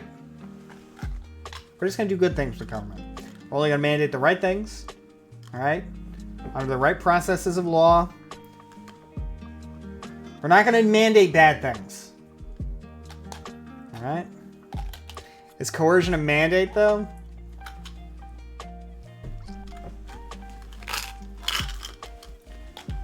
Mandate a bad thing? I think it's a bad thing, but at this point, the mandate in question here, the Canadians couldn't even repeal it in a meaningful sense because it exists on our side of the border, too. And if you have to cross the... If it is a mandate that requires you to be vaccinated to get back into Canada... but you have to get vaccinated to cross into the United States as well. And we're talking about truckers who chiefly ship goods from the United States to from Canada to the United States and back. I mean, there's really no way that Canada could actually lift this mandate, right? It could lift it on its side, but Biden's not going to lift his mandate. He doesn't care what these protesters do as long as they don't, close the bridge. And as we saw at the beginning of the stream, Biden cleared the bridge. All right, so that, this mandate isn't going anywhere really.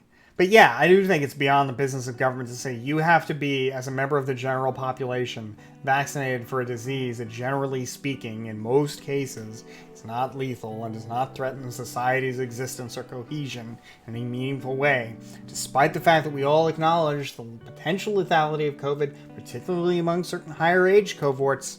It just doesn't rise to the level of a societal disaster that you can really justify the government. Yeah, you're right, Captain Creed. That's why most of them, there's no mandatory vaccination. The vaccinations come in more limited. I don't know what they do in Canada for vaccines, but in the United States, the mandatory vaccinations that we do go through public school. Oh, did they do those for? Well, all right. Now that's a different. Let me look at the background for that. Those were, though. I think those were done like at the state level, which much more like clear authority to do it. But I guess generally speaking, yeah, that's a squishy test, though. I just don't think that it can affect society if enough people get sick. Yeah, sure, but like what can at that point, right? You got to come up with a consistent argument as to what can and can't, right? Like why this and not something else? Like why not the flu, which is like 10 to 20 times less deadly than COVID, right? Well, that's still nevertheless going to affect society if enough people get sick and disrupt the economy, right? It probably has an obvious cost that is stated every year as part of the argument for why we need a new variant of the flu vaccine. So, All right. Here's the article. I'll go back to the article. I don't see you can come up with a consistent argument for one over the other. It seems totally arbitrary, and if society is not threatened, if indeed you as an individual can get vaccinated, and in 99 out of 100 cases be just fine, far away 99 out of 100 cases be just fine as an individual if you do your part to protect yourself, then to say we have to mandate it for all of society, for a disease this deadly, that seems like a real hard argument to make. I couldn't make that argument in the United States. I certainly couldn't make it under federal law, and I certainly couldn't make it, under the executive order that the Biden administration tried to promulgate. But it does look like kind of everything is basically permissible in Canada. All right. The healthcare capacity argument is pretty wild too, given that hospital capacity has been artificially restricted by government now since the 1980s. To say that because of this restriction and its effects, we will now impose yet another restriction. You have to get vaccinated because of our policy that limited the availability of medical resources. Pretty wild, man.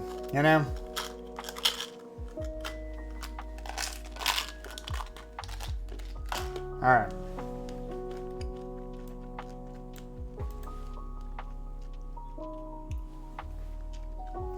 I have no idea, Console. I could never give you that right. I have no idea what it would be. I would have no idea until it happened, you know? It is pretty wild Aftershock, though, to say that, no, I'm not going to play a video game. I've walked that back. Yeah, I'm not doing that. It is pretty wild, though, to just say, yeah, you're right. You can't just immediately increase... All right, I got to focus on the article. Sorry. You're right that you can't just do that. But to say that, therefore, you can mandate anything you like because effects on society, right? I mean, that basically seems like a limitless grant of authority and power to the government. Is there any kind of limitation in terms of, well, all right, I'm not going to speculate on hypotheticals. We're going to get to this. Not anything but this, yes. But if you don't base it on a principle beyond, well, we just think this is the one, then anything, yeah, the authority is there, right? The only question is, you think that the number should be this, and somebody else thinks the number should be that, which is basically, I guess, my position. You know? But my number is at least based on some principle, right? Society itself is endangered, right? That's a pretty miserable principle as far as specificity goes. But to just say, save lives? To oppose the mask mandate?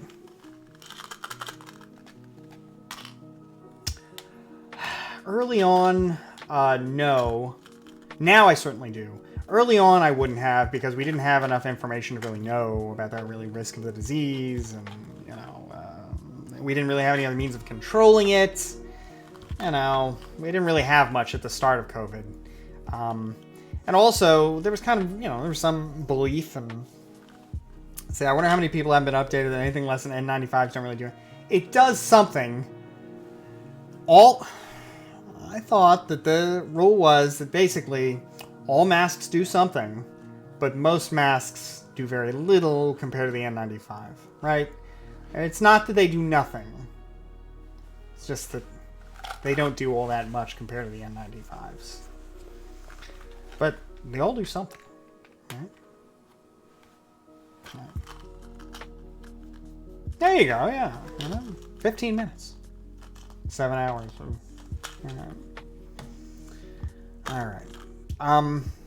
Anyway, it's just, you know, there's a lot of line drawing. And again, keep in mind that what you're saying here when you say you have to get this, you know, is you're saying that the government does have a real claim of authority over your body in a very personal way. And while that may not matter to me on a practical level, given that I already get all the vaccines anyway, you know, that is the kind of decision that I think, generally speaking, ought to be beyond the purview of mandatory requirements unless society itself is at risk.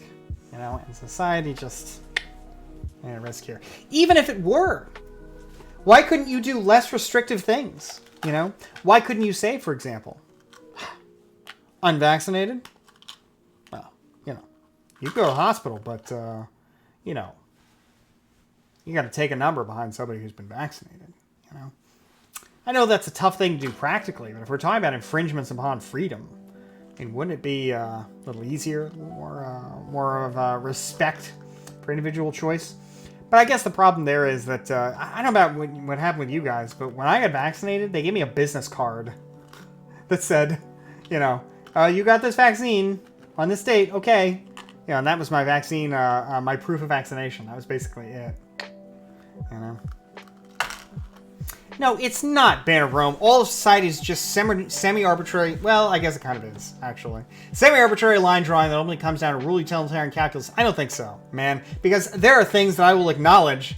I guess that's true, but in a sense that I would be willing to stretch it in ways that I don't think come down to really meaningful utilitarianism. Yeah, private businesses should be able to do as they like with mandates. If they want to say you're fired if you don't get the vaccine, then get the vaccine or get fired, right? And government should be able to do that when government's the employer too.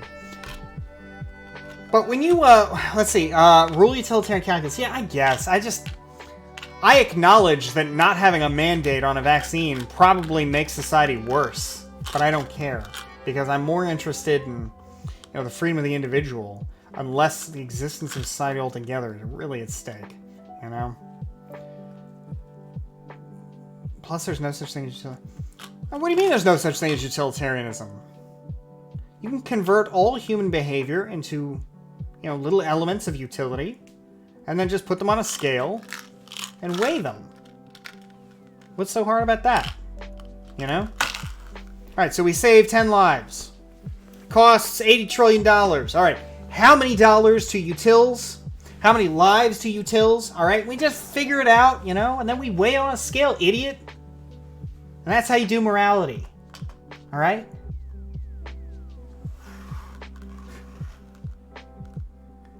How you definitely determine the utils are here. Yeah. Freedom to have definitively worse outcome. Yeah, Labby Ran, that's goddamn right. Outcomes are not the end-all be-all. And that's true. YOS freedom itself obviously has to have some kind of utilitarian value.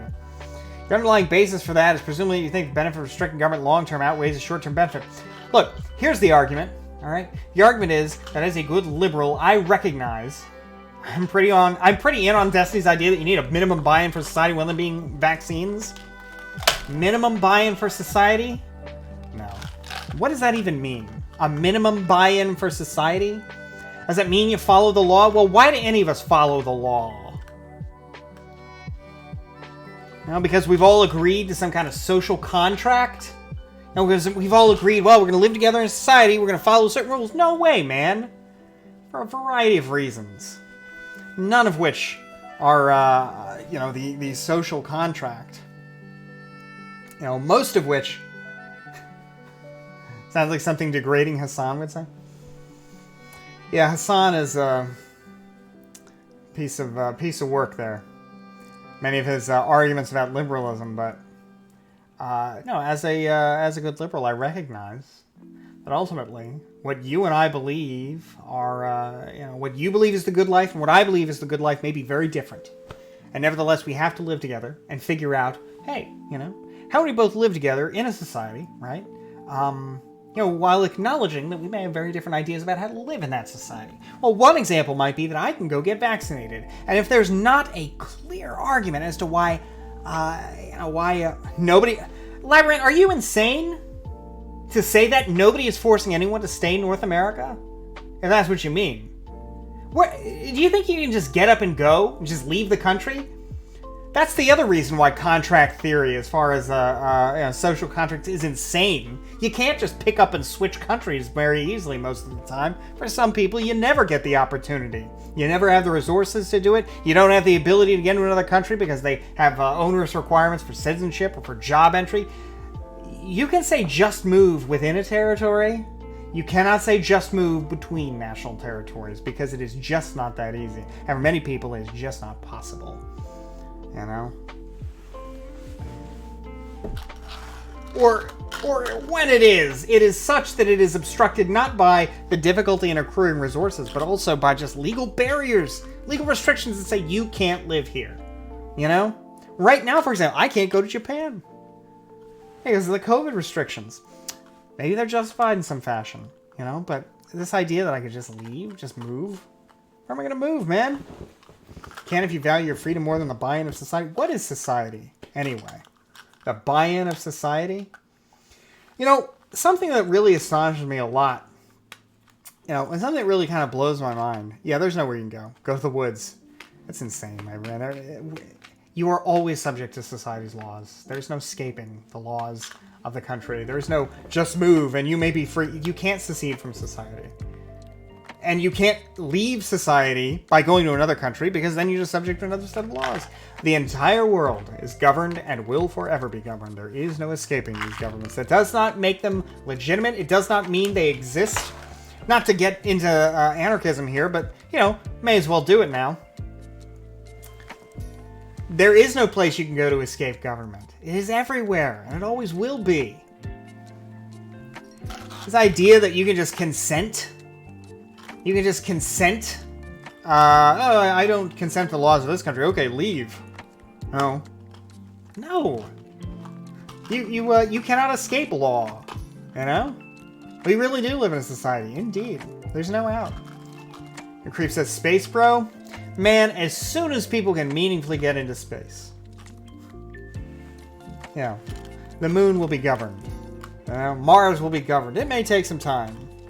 The governments may first be private, but in time, they will be the same like you and I. I know it's insane. It's why you should either vote to change society the way you want or just follow the rules. You know, Labyrinth, I have a third option.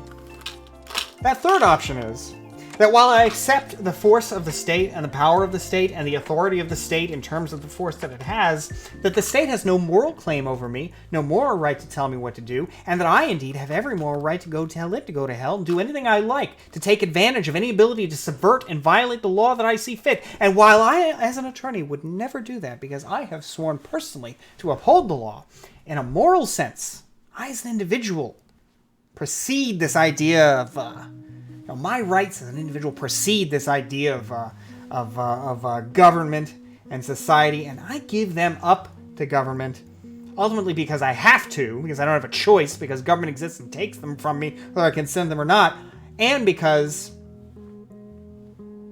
you've got to make some pragmatic compromises sometimes just to live, But that doesn't mean I cannot demand that government do better and insist on the fact that I have individual rights that are more important than any of government's utilitarian calculations. Which, of course, as we have seen, are questionable at best anyway.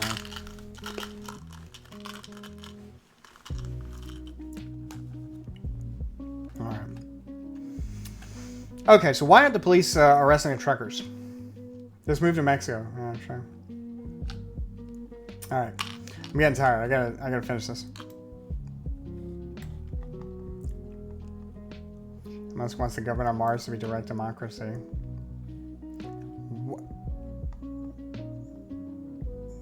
You wouldn't be saying that the Nazis want to conquer the planet. What? Okay. Alright. I guess my point is that laws laws exist and laws are enforced, and society exists because of force. Not because of morality, not because of agreement, not because of consent. It just exists. We're all born into it. None of us consented to it. None of us are even really capable of consenting to it because of the complex web of interactions that led to our creation, and to which we cannot even know, ahead of time in order to be able to meaningfully consent to. How could you consent to all the laws, for example? In any meaningful sense of the word, you never even know them all. You could spend a lifetime studying them and never scratch the surface. You can't meaningfully consent to anything, in that sense, you can't consent to, to say, oh yes, I consent to this order, It's just, it's all force and violence all the way down. So, the challenge is try and minimize that force and violence. Try and make it a little less arbitrary. And my attempt to do that in this situation is to say, look, unless you can really come up with a justification that merits the infringement on my individual rights, which is to force me to take a vaccine, a justification based on some sort of principle that I can apply, consistently to say, okay, I know that this vaccine should be mandatory and this one should not. Well, you don't do it, right? The only principle I can come up with is that society's existence is jeopardized if you don't get this vaccine, right? Otherwise, I can come up with more limited principles for more limited situations, like, yes, you have to get vaccinated to attend a public school, because if you want access to the facility, and you're required to be in the facility, by the way, unless you make certain other provisions, yeah, you have to be in this place time after time. It's reasonable for government to try and control disease in its facility. Therefore, But to say that you just come up with a general mandate for society as a whole, that's tough. Based on the combined expertise of public health authorities in this country at the local, state, and federal level, which all recommend vaccination.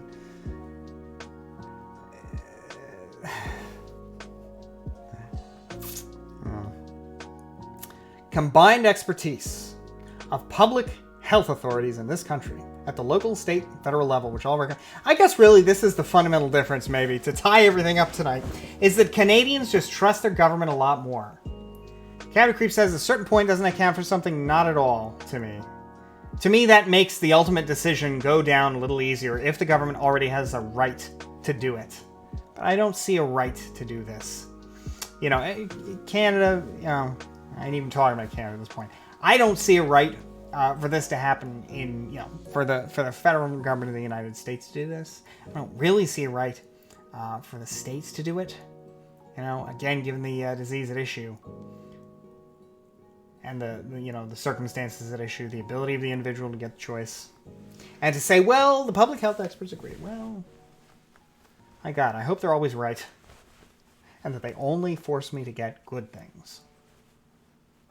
And if we just trust the experts on this, I'm sure that they will never use the power of the state in bad ways, right? I mean, the government, let's see. Government restricts my freedom in all sorts of ways. Why is this out of line with that? Look, I don't know. It seems to me that basically there's this kind of idea of democracy. There are two ideas of democracy, right? One idea is that everything is okay as long as the government does it pursuant to legislative enactment through a legislature that is elected and, by a reasonably democratic process. And that's it. Right? Society comes together in its legislature, which is the closest thing we can get to a popular will, and it decides to do X, Y, and Z through its legislature. Right? All right. That's one view of democracy. I don't like that view of democracy, because I tend to think that majorities are as arbitrary and capricious, thirsty for blood and ready to crush skulls as any other identifiable group of people. Right? And so I accept that form of government. I accept democracy as less bad than all the alternatives, right?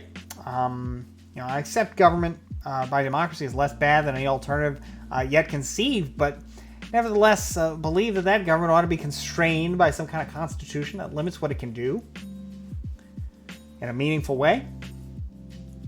And, certainly at the federal level, for example, in the United States, that means that you've got to, you can't do the vaccine mandates, at least without passing some kind of legislation, But, even that legislation would arguably be unconstitutional. All right. But yeah, I don't care about what the experts say. If the question is, does the government have the right to do this? If the government has no right to do something, and the experts say it would be great to do this, well, it doesn't matter. The right is more important to me than the outcome. The utility, which I guess just means that basically I have priced my freedom utils far higher than all the other utils. All right, except during an emergency. Yes. Yeah, I really do think this is just a reflection of the fact that Canadians just generally just really trust their government, really like government, really trust it in a way that Americans don't, Maybe that's the difference. All right. Tic Tac's finished.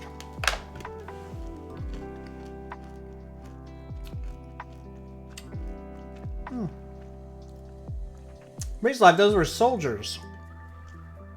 Inoculated because of their particular position, or particular job, which, of course, naturally, being soldiers includes being able to order them to run into rifle fire. But you can't say, oh, you can't get vaccinated. No. In fact, the vaccination argument would seem a lot sillier. My argument about mandates would seem a lot sillier. We could draft people. Because, of course, to imagine that the government can draft you, but can't force you to do all kinds of things. That's a hard argument to imagine, huh? Freedom is great, but silly to give freedom and veto power over everything else. Au contraire, mon frere. Aftershark. My freedom to make decisions for my own life is more important than other people's ability to determine what is the good life for society, right? Because nobody knows my experience, my life, my views, what I value, what my idea of the good life is, like other people do. Or like I know, right? Like I know, right? Nobody knows what's best for me more than I do, right? Typical American LARPers living in the past, their own thought experiments about a government. Well, Breeze Live. Out of curiosity, Breeze Live, are you Canadian?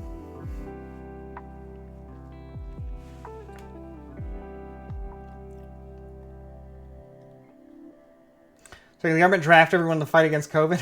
That's what I was thinking, is that the government probably could just reinstate the draft everyone, force them to get vaccinated, and then, send them home.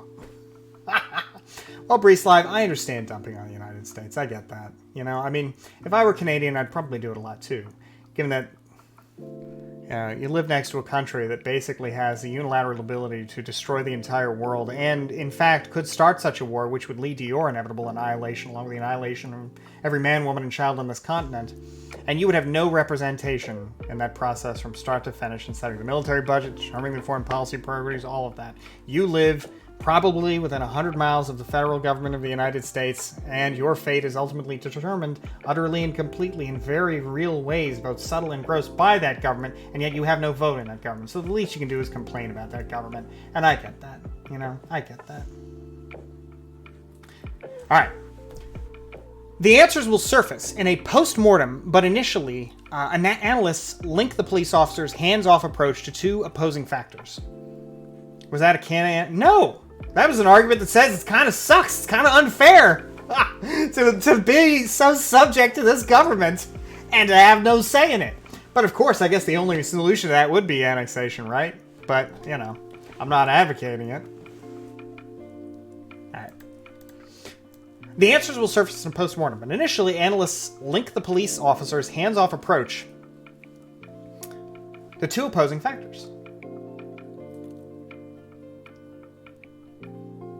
The weakness of the local police force in size and preparation, and the relative strength of the occupiers in numbers, but also in tactics, discipline, fundraising ability, and logistics. While the trucks themselves are the purported cause, symbol, and tool of the protest, only a few of the self-proclaimed leaders are actually truckers.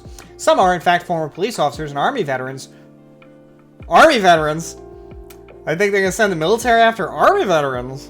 Alright. Who many believe have used their expertise to help organize the occupation.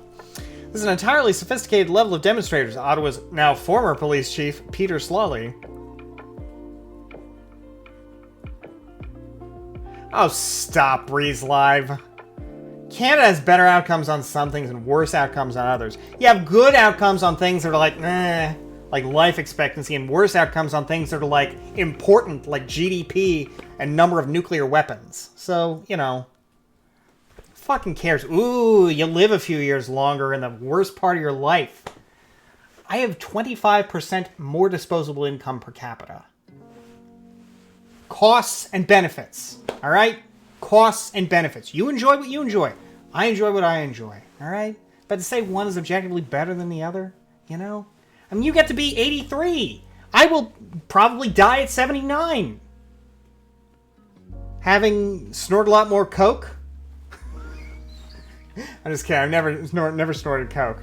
That was a reference to Adrian's comment there. A lot more trips to Disney World, but I don't have health insurance. Or sorry, I don't have guaranteed health care. I gotta keep my job so I don't lose my health insurance. I was gonna buy it on the open market. That sucks, It's like torture, I just wish. Healthcare, please. What is the meme? Healthcare, please. Right? Yeah. But look, Canadians have decided as a society, right, that they want something different. Cool. Good for them, right? Legal weed, true. Yeah, I have to buy less legal weed because it's not legal here. True. Costs and benefits.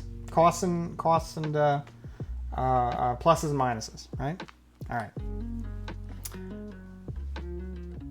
Oh, stop, Breezeline. Come on. Literally more consumption. That is a huge benefit. If you're trying to say I like more things about Canada as an individual, like you like more, I get that's great. That's good. Countries would be at their best if you could travel freely between them and they all offered something different for people, right? And if you didn't like it, you just leave, right? But just be like, well, yeah, I've got better stuff. It's just different, I was putting it generously. All right. That said, again, you know, I mean, again, I get the attitude. Not attitude in like a, you know, disrespect, but I get the outlook.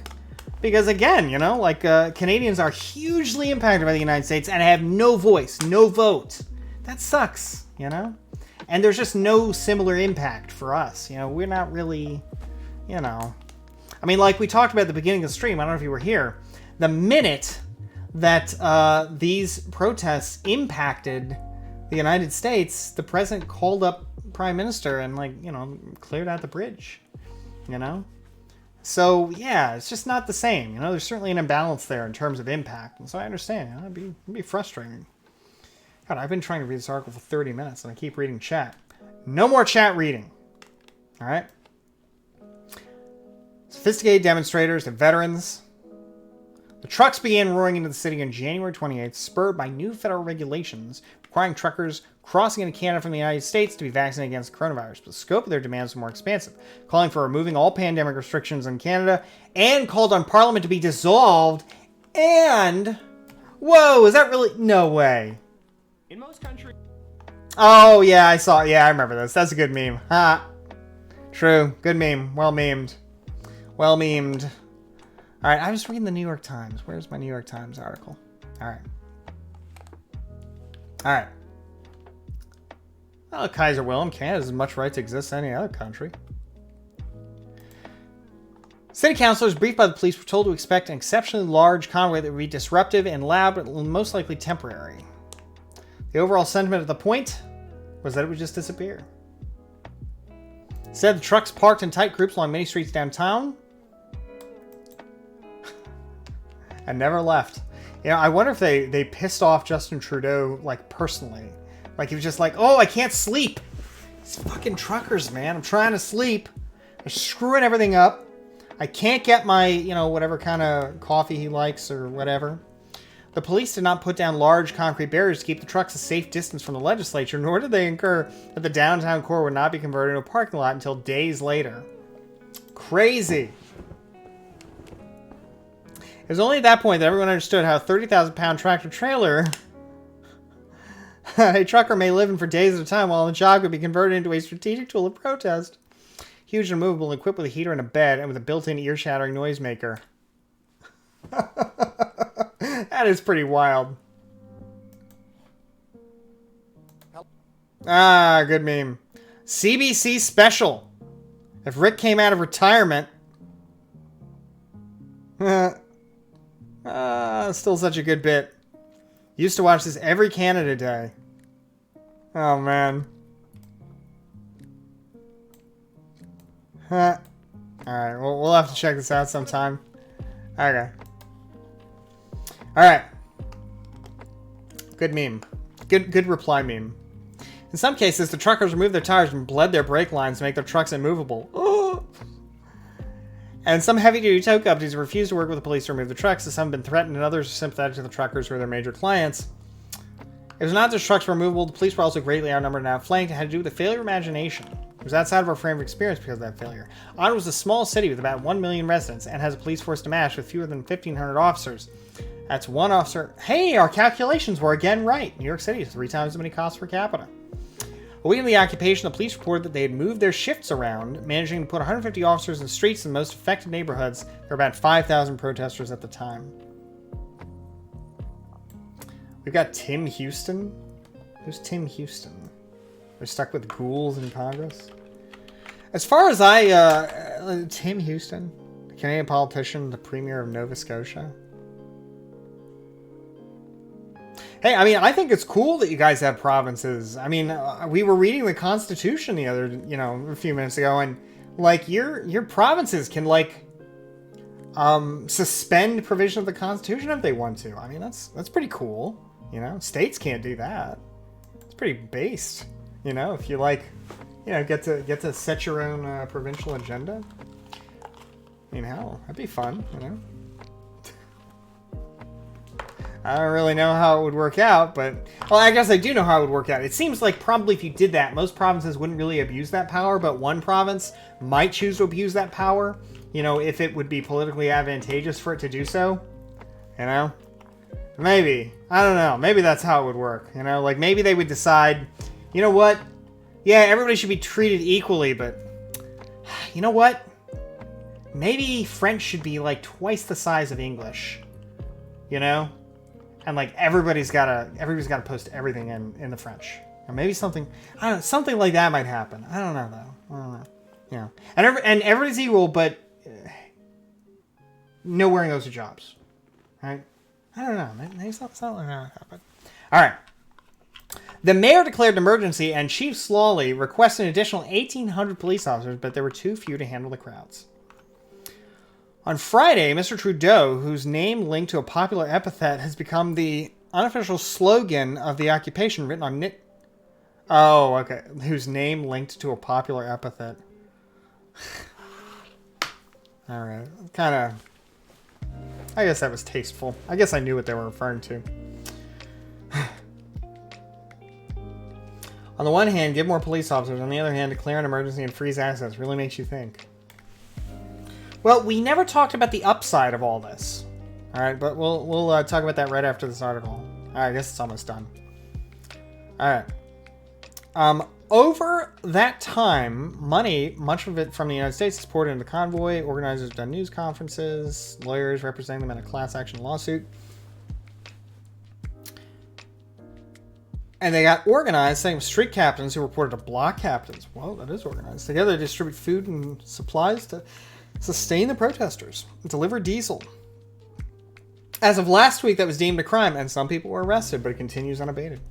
On Monday, when a local court imposed a 10-day prohibition on honking, the more than 400 trucks barricading dozens of blocks suddenly went silent, revealing both an adept communication network and notable discipline. They've been giving this amazing gift of time to the authorities here, who studies political violence, activism, and populism. With that time, they have formed relationships, gone out and partied together. It's actually important as groups form cohesion. They give them trust and confidence to go into combat together. 15-minute drive from downtown, where the Occupation Command Center has been set up in the stadium parking lot. Half dozen white tents, portable toilets. All right, I'm fading fast, so I think I'm just about done here. Military backgrounds. Man. Police backgrounds. Yeah, man. I gotta say, kind of strange here. If the last resort is to send in the army, send in the military, police won't do anything because they're police. With police tactics. Yeah, I know, I feel like I'm sundowning. It seems like it'd be a big risk to play that game testing the military, right? Oh, God. Ooh, boy. All right. Button Clicker says, oh, wait, I remember you. You're the piece of shit who thinks Reagan was a great president. Just to be clear, I think Reagan was the 9th best president from our unofficial ranking of all the presidents of the United States. And it turned out that historians, American historians, a community of experts, you might say, got together and agreed that Ronald Reagan was the 9th best president of the United States. So, frankly, folks, trust the experts on that one, okay? Because I nailed it, right? Let's just ignore the treasonous Iran-Contra saga and ignoring the AIDS epidemic because it only affected gay people and didn't care at all. Man, I gotta say, it would be wild 44th or worse. Oh my God. You know the problem with Ronald Reagan, man. Yeah, we ranked all the presidents like last year. He was a fucking monster, and the reason the USA is such a shithole. Do you even live in the USA? Button Clicker? Like, what kind of life do you live as a Twitch person who also thinks that the USA is, quote, a shithole? Like, you can't live here and really think that. You know, on Twitch. You live in the... Like, what kind of ditch has your life run into? Where you apparently have the economic means to be able to find Twitch.com, log on to it on your device, and spend valuable time that you could spend working here talking shit in a Twitch chat. Your life probably ain't that bad, right? What kind of whiny, neat nonsense are you trying to spin here? Work on my dick? Well, alas, prostitution is illegal in this country. Otherwise, I could at least consider it. Because sex work is work. And should be fairly compensated and legalized. But alas, I cannot work on your dick. Button clicker, did you like spend an hour coming up with that? Because now it seems like you're just kind of trolling. How can you be, you can't, it is impossible that there are people, no, it's weird because the Reagan thing is kind of weird because we also only talked about Reagan like a couple times on stream. It's super weird to be like, sex work isn't work, and then also, Reagan was the worst president ever. Usually, it's like the circle is like, yeah, sex work is work, and also Reagan was horrible, right? It's a circle. That Venn diagram is a circle, right? All those people agree with one another. It is rarely, like, oh yeah, Reagan was great. And also sex work is great, Or, traditional right-wing commie. True, I forgot about that. The sex workers are exploited. I don't think it's has. Alright. Okay. Well, that was how we ranked them, Laser Kiwi. You're right. I mean, I didn't rank them as, like, best, but I ranked him based on effectiveness. And I think that's probably the only way you could ever even do it, Like, but yeah. Alright. And like all the presidents, Reagan was bad at some things and good at other things. Reagan was bad in how he responded to the AIDS crisis. He was good in not tinkering with the Federal Reserve when it jacked up interest rates to get inflation under control. He was bad when it came to Iran-Contra. He was good when it came to invading Grenada. Bad, good. I'd have to go through everything he did in order to be able to come with a real evaluation as to whether he was more bad than good. Alright. We'd have to divide his presidency into units, and then reduce those units to utils. So we could then weigh them on a scale, and decide whether he was more good than bad. Alright? Because every life, every death, every dollar saved, every dollar earned, every tax waived, every tax cut, every tax raised is just utils. Alright? And frankly, as good utilitarians in the chat, you ought to be able to recognize that it's possible to imagine a tax cut that was worth all the deaths that may have been caused by the president who gave you the tax cut. All right? Because utils are utils. All right? We weigh in one way or another. All right? No, that's funny. All right. Why not just impound the trucks? Apparently the tow companies don't want to. And a few of them are scared too. Which is wild to me, This part, though, is crazy. This part I didn't know about. I knew about, I'm not, I don't think of myself as a utilitarian, so, not bad for an American. I think the reason that maybe some of the Canadians have stuck around tonight is that most Americans seem to go default to, like, oh, your country doesn't matter, I'm not saying that. I acknowledge the unique position of Canadians, and I would lament the fact that that we've got a democracy that is in a unique position. It's not a lamentable position, or a somewhat lamentable position with respect to a big neighbor, right? Which is hard anyway to slice it, All right. Although it's also kind of nice to, it's kind of nice to have have some free protection too, but. Protection is never free, right? Andrew Johnson, worst president? I might go for that. Andrew Johnson, though, I don't know. I'd still say probably James Buchanan is the worst president. James Buchanan, but Andrew Johnson's close. James Buchanan is one of the reasons why the Civil War was as bloody as it was, because he basically did what the Ottawa police did. He just let the Confederates get into position, assemble an army, and refuse to stop them. He just kind of let it all unfold and get really bad, so by the time Lincoln was in office, the Confederates were powerful enough to attack Fort Sumter. And then Andrew Johnson tried his best to throw away many of the gains of the Civil War. So, But he's not the reason for racism 150 years later. He's one of the reasons, but he's not the only reason,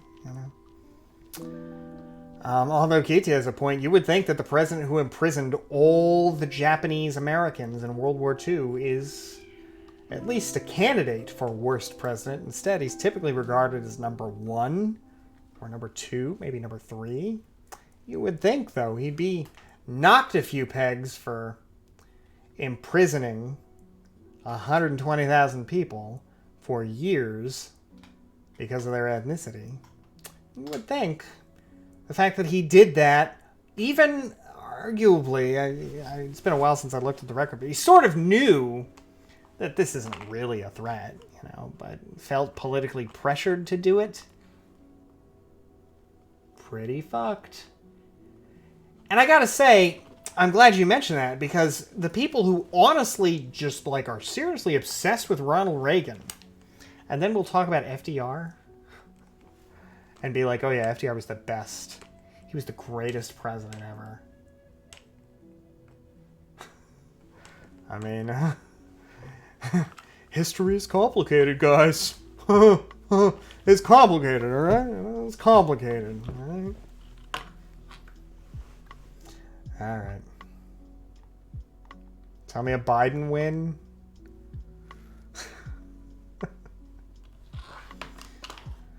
Well,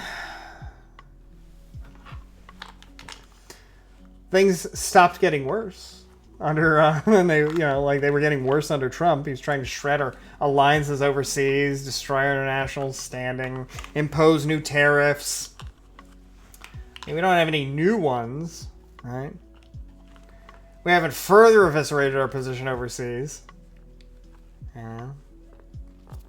Joe Biden will at least respect the results of a free and fair election. You know. You take the wins where you can get them. All right. Now, originally on, I celebrated some of the other things Joe Biden did, like the various bills to, you know, hand out money and stuff.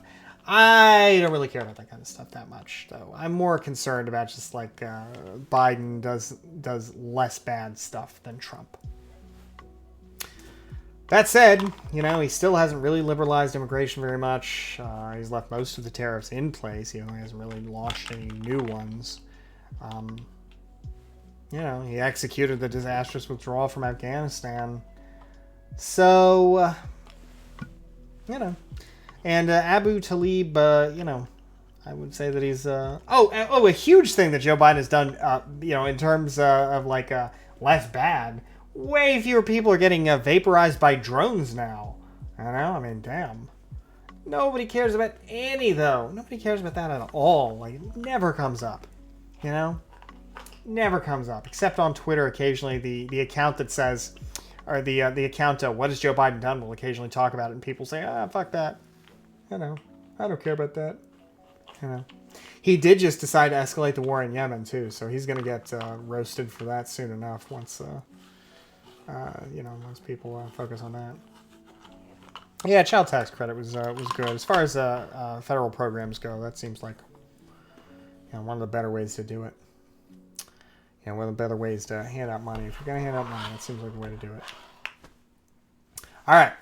And we'll see. You know, maybe the infrastructure bill will be good. I mean, Joe Biden, you know, I'm hesitant to say that spending was all good because so much of it is, you know, going to happen in the future. And there's also the question of whether there's any tie between all this and inflation, and ultimately inflation does come at a cost, you know, certainly to me, you know, like, you know, free crack pipes is sort of true.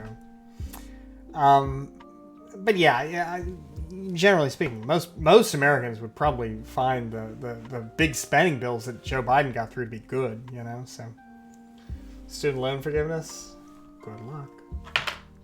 All right. Not counting on student loan forgiveness. Although, I do wonder why... Okay, Biden Clear, you are a fucking idiot. No race stuff. All right. Yeah, I don't mind when people joke around, but once you start doing race stuff, you gotta go. Yeah, the civilian drone strike data, I don't have it on me, but it's way down. Way down. Yeah. Okay. All right. So, folks, did you have fun tonight? Did you enjoy tonight's stream? Talking about Canada. I enjoyed it. Learned a lot.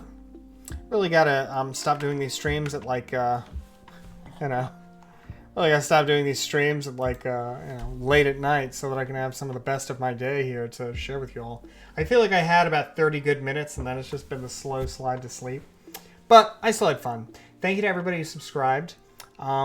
If you enjoyed this discussion and you enjoy arguing with people who are, you know, right-wing or left-wing, you know, what kind of politics do you have, Bastiat? Well, if you enjoy a community like that, check out our wonderful Discord. I know you'll enjoy it.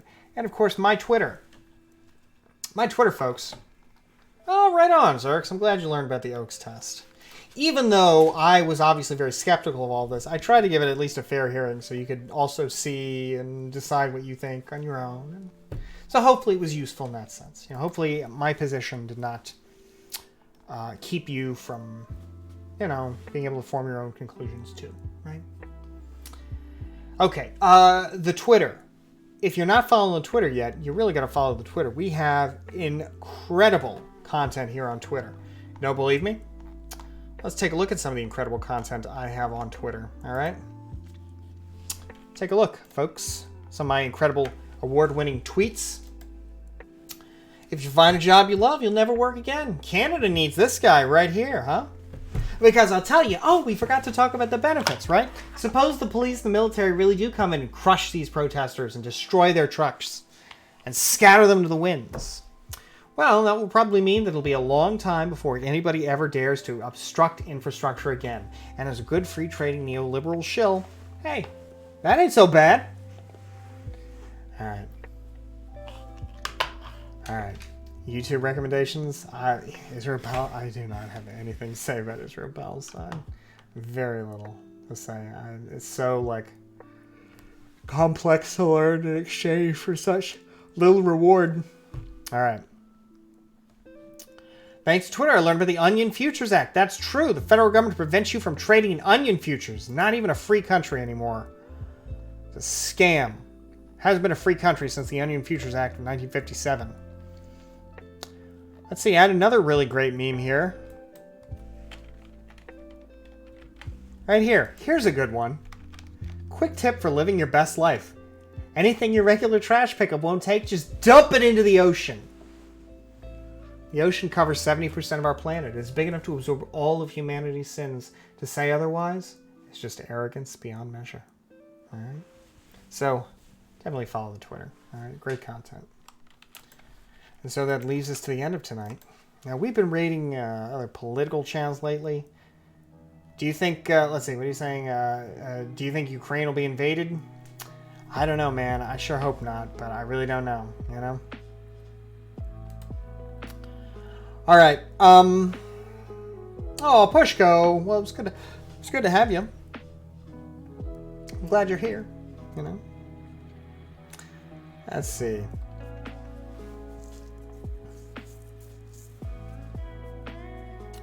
Let's see. Okay. All right, guys. My friend Glenn's room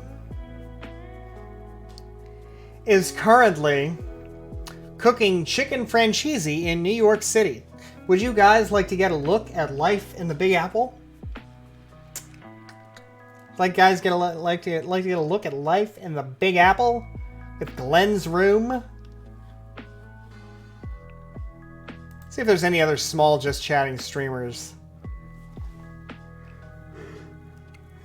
Usually see some small, it's like some new streamers that are doing new things, you know?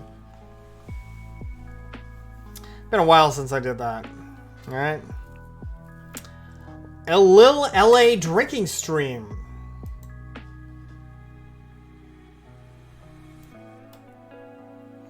Oh wait, I gotta close the music here.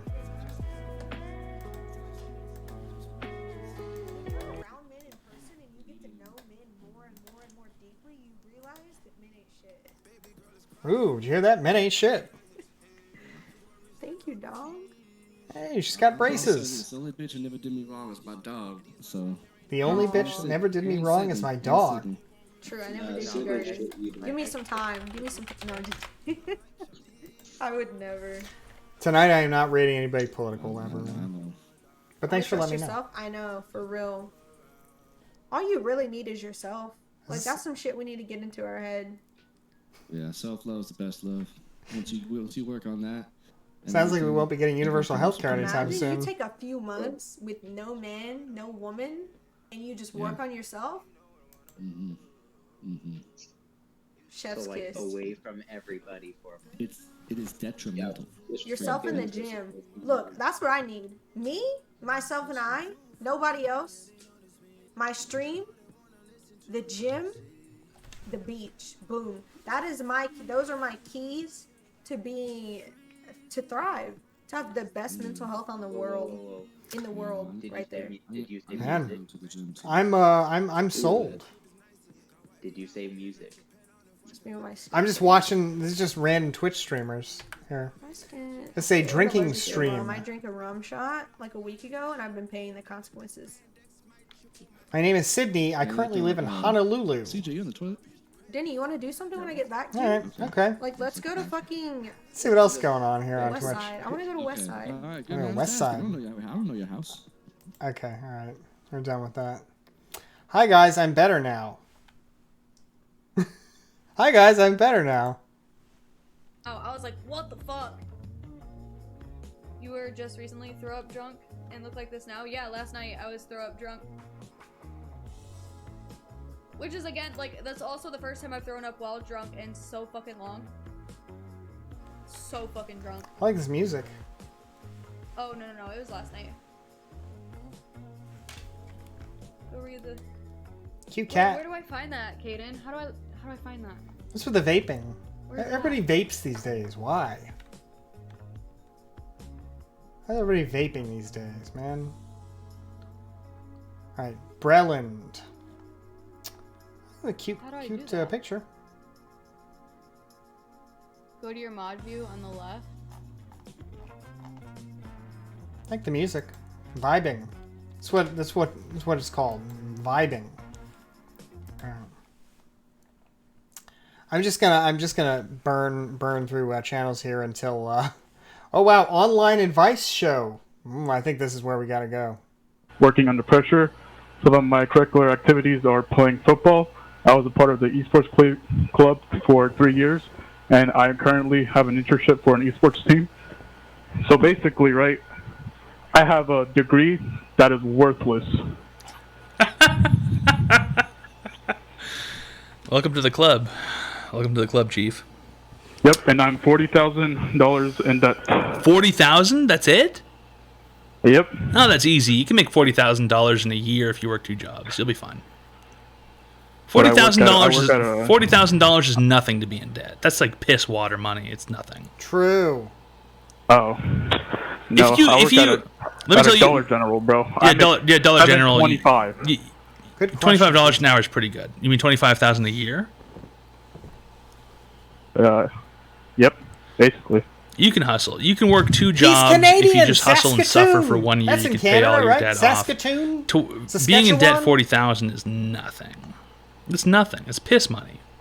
Imagine being in debt for a house like $300,000, or like fucking, like someone who went to like law or medical school being in debt like $300,000. That's like nothing. That ain't that much. 40 grand is nothing. You can fucking pay that off in a year if you really hustled hard. All right, I kind of want to go raid this guy. You could legitimately pay that off. It seems, you know. I want to know what's with the red face. Seems too hard. I mean, I drink every day. Twitter follow. Welcome to the club. Alcohol's pretty. Welcome to the club. Alcohol's pretty cheap in America. You could pay that off in 2 or 3 years if you enjoy yourself. That's like no money to owe. That's not even something to worry about. That's like nothing. You don't need to worry about that at all. That's nothing. That's no money to be worried about. You can get a second job and pay that off easily. Then you can re-leverage your good credit back into going to school for something that's not so useless, like sports management. What did you say you went to school for? Yep, sports management. All right. You know 3 languages? You said you know English, French, and Spanish?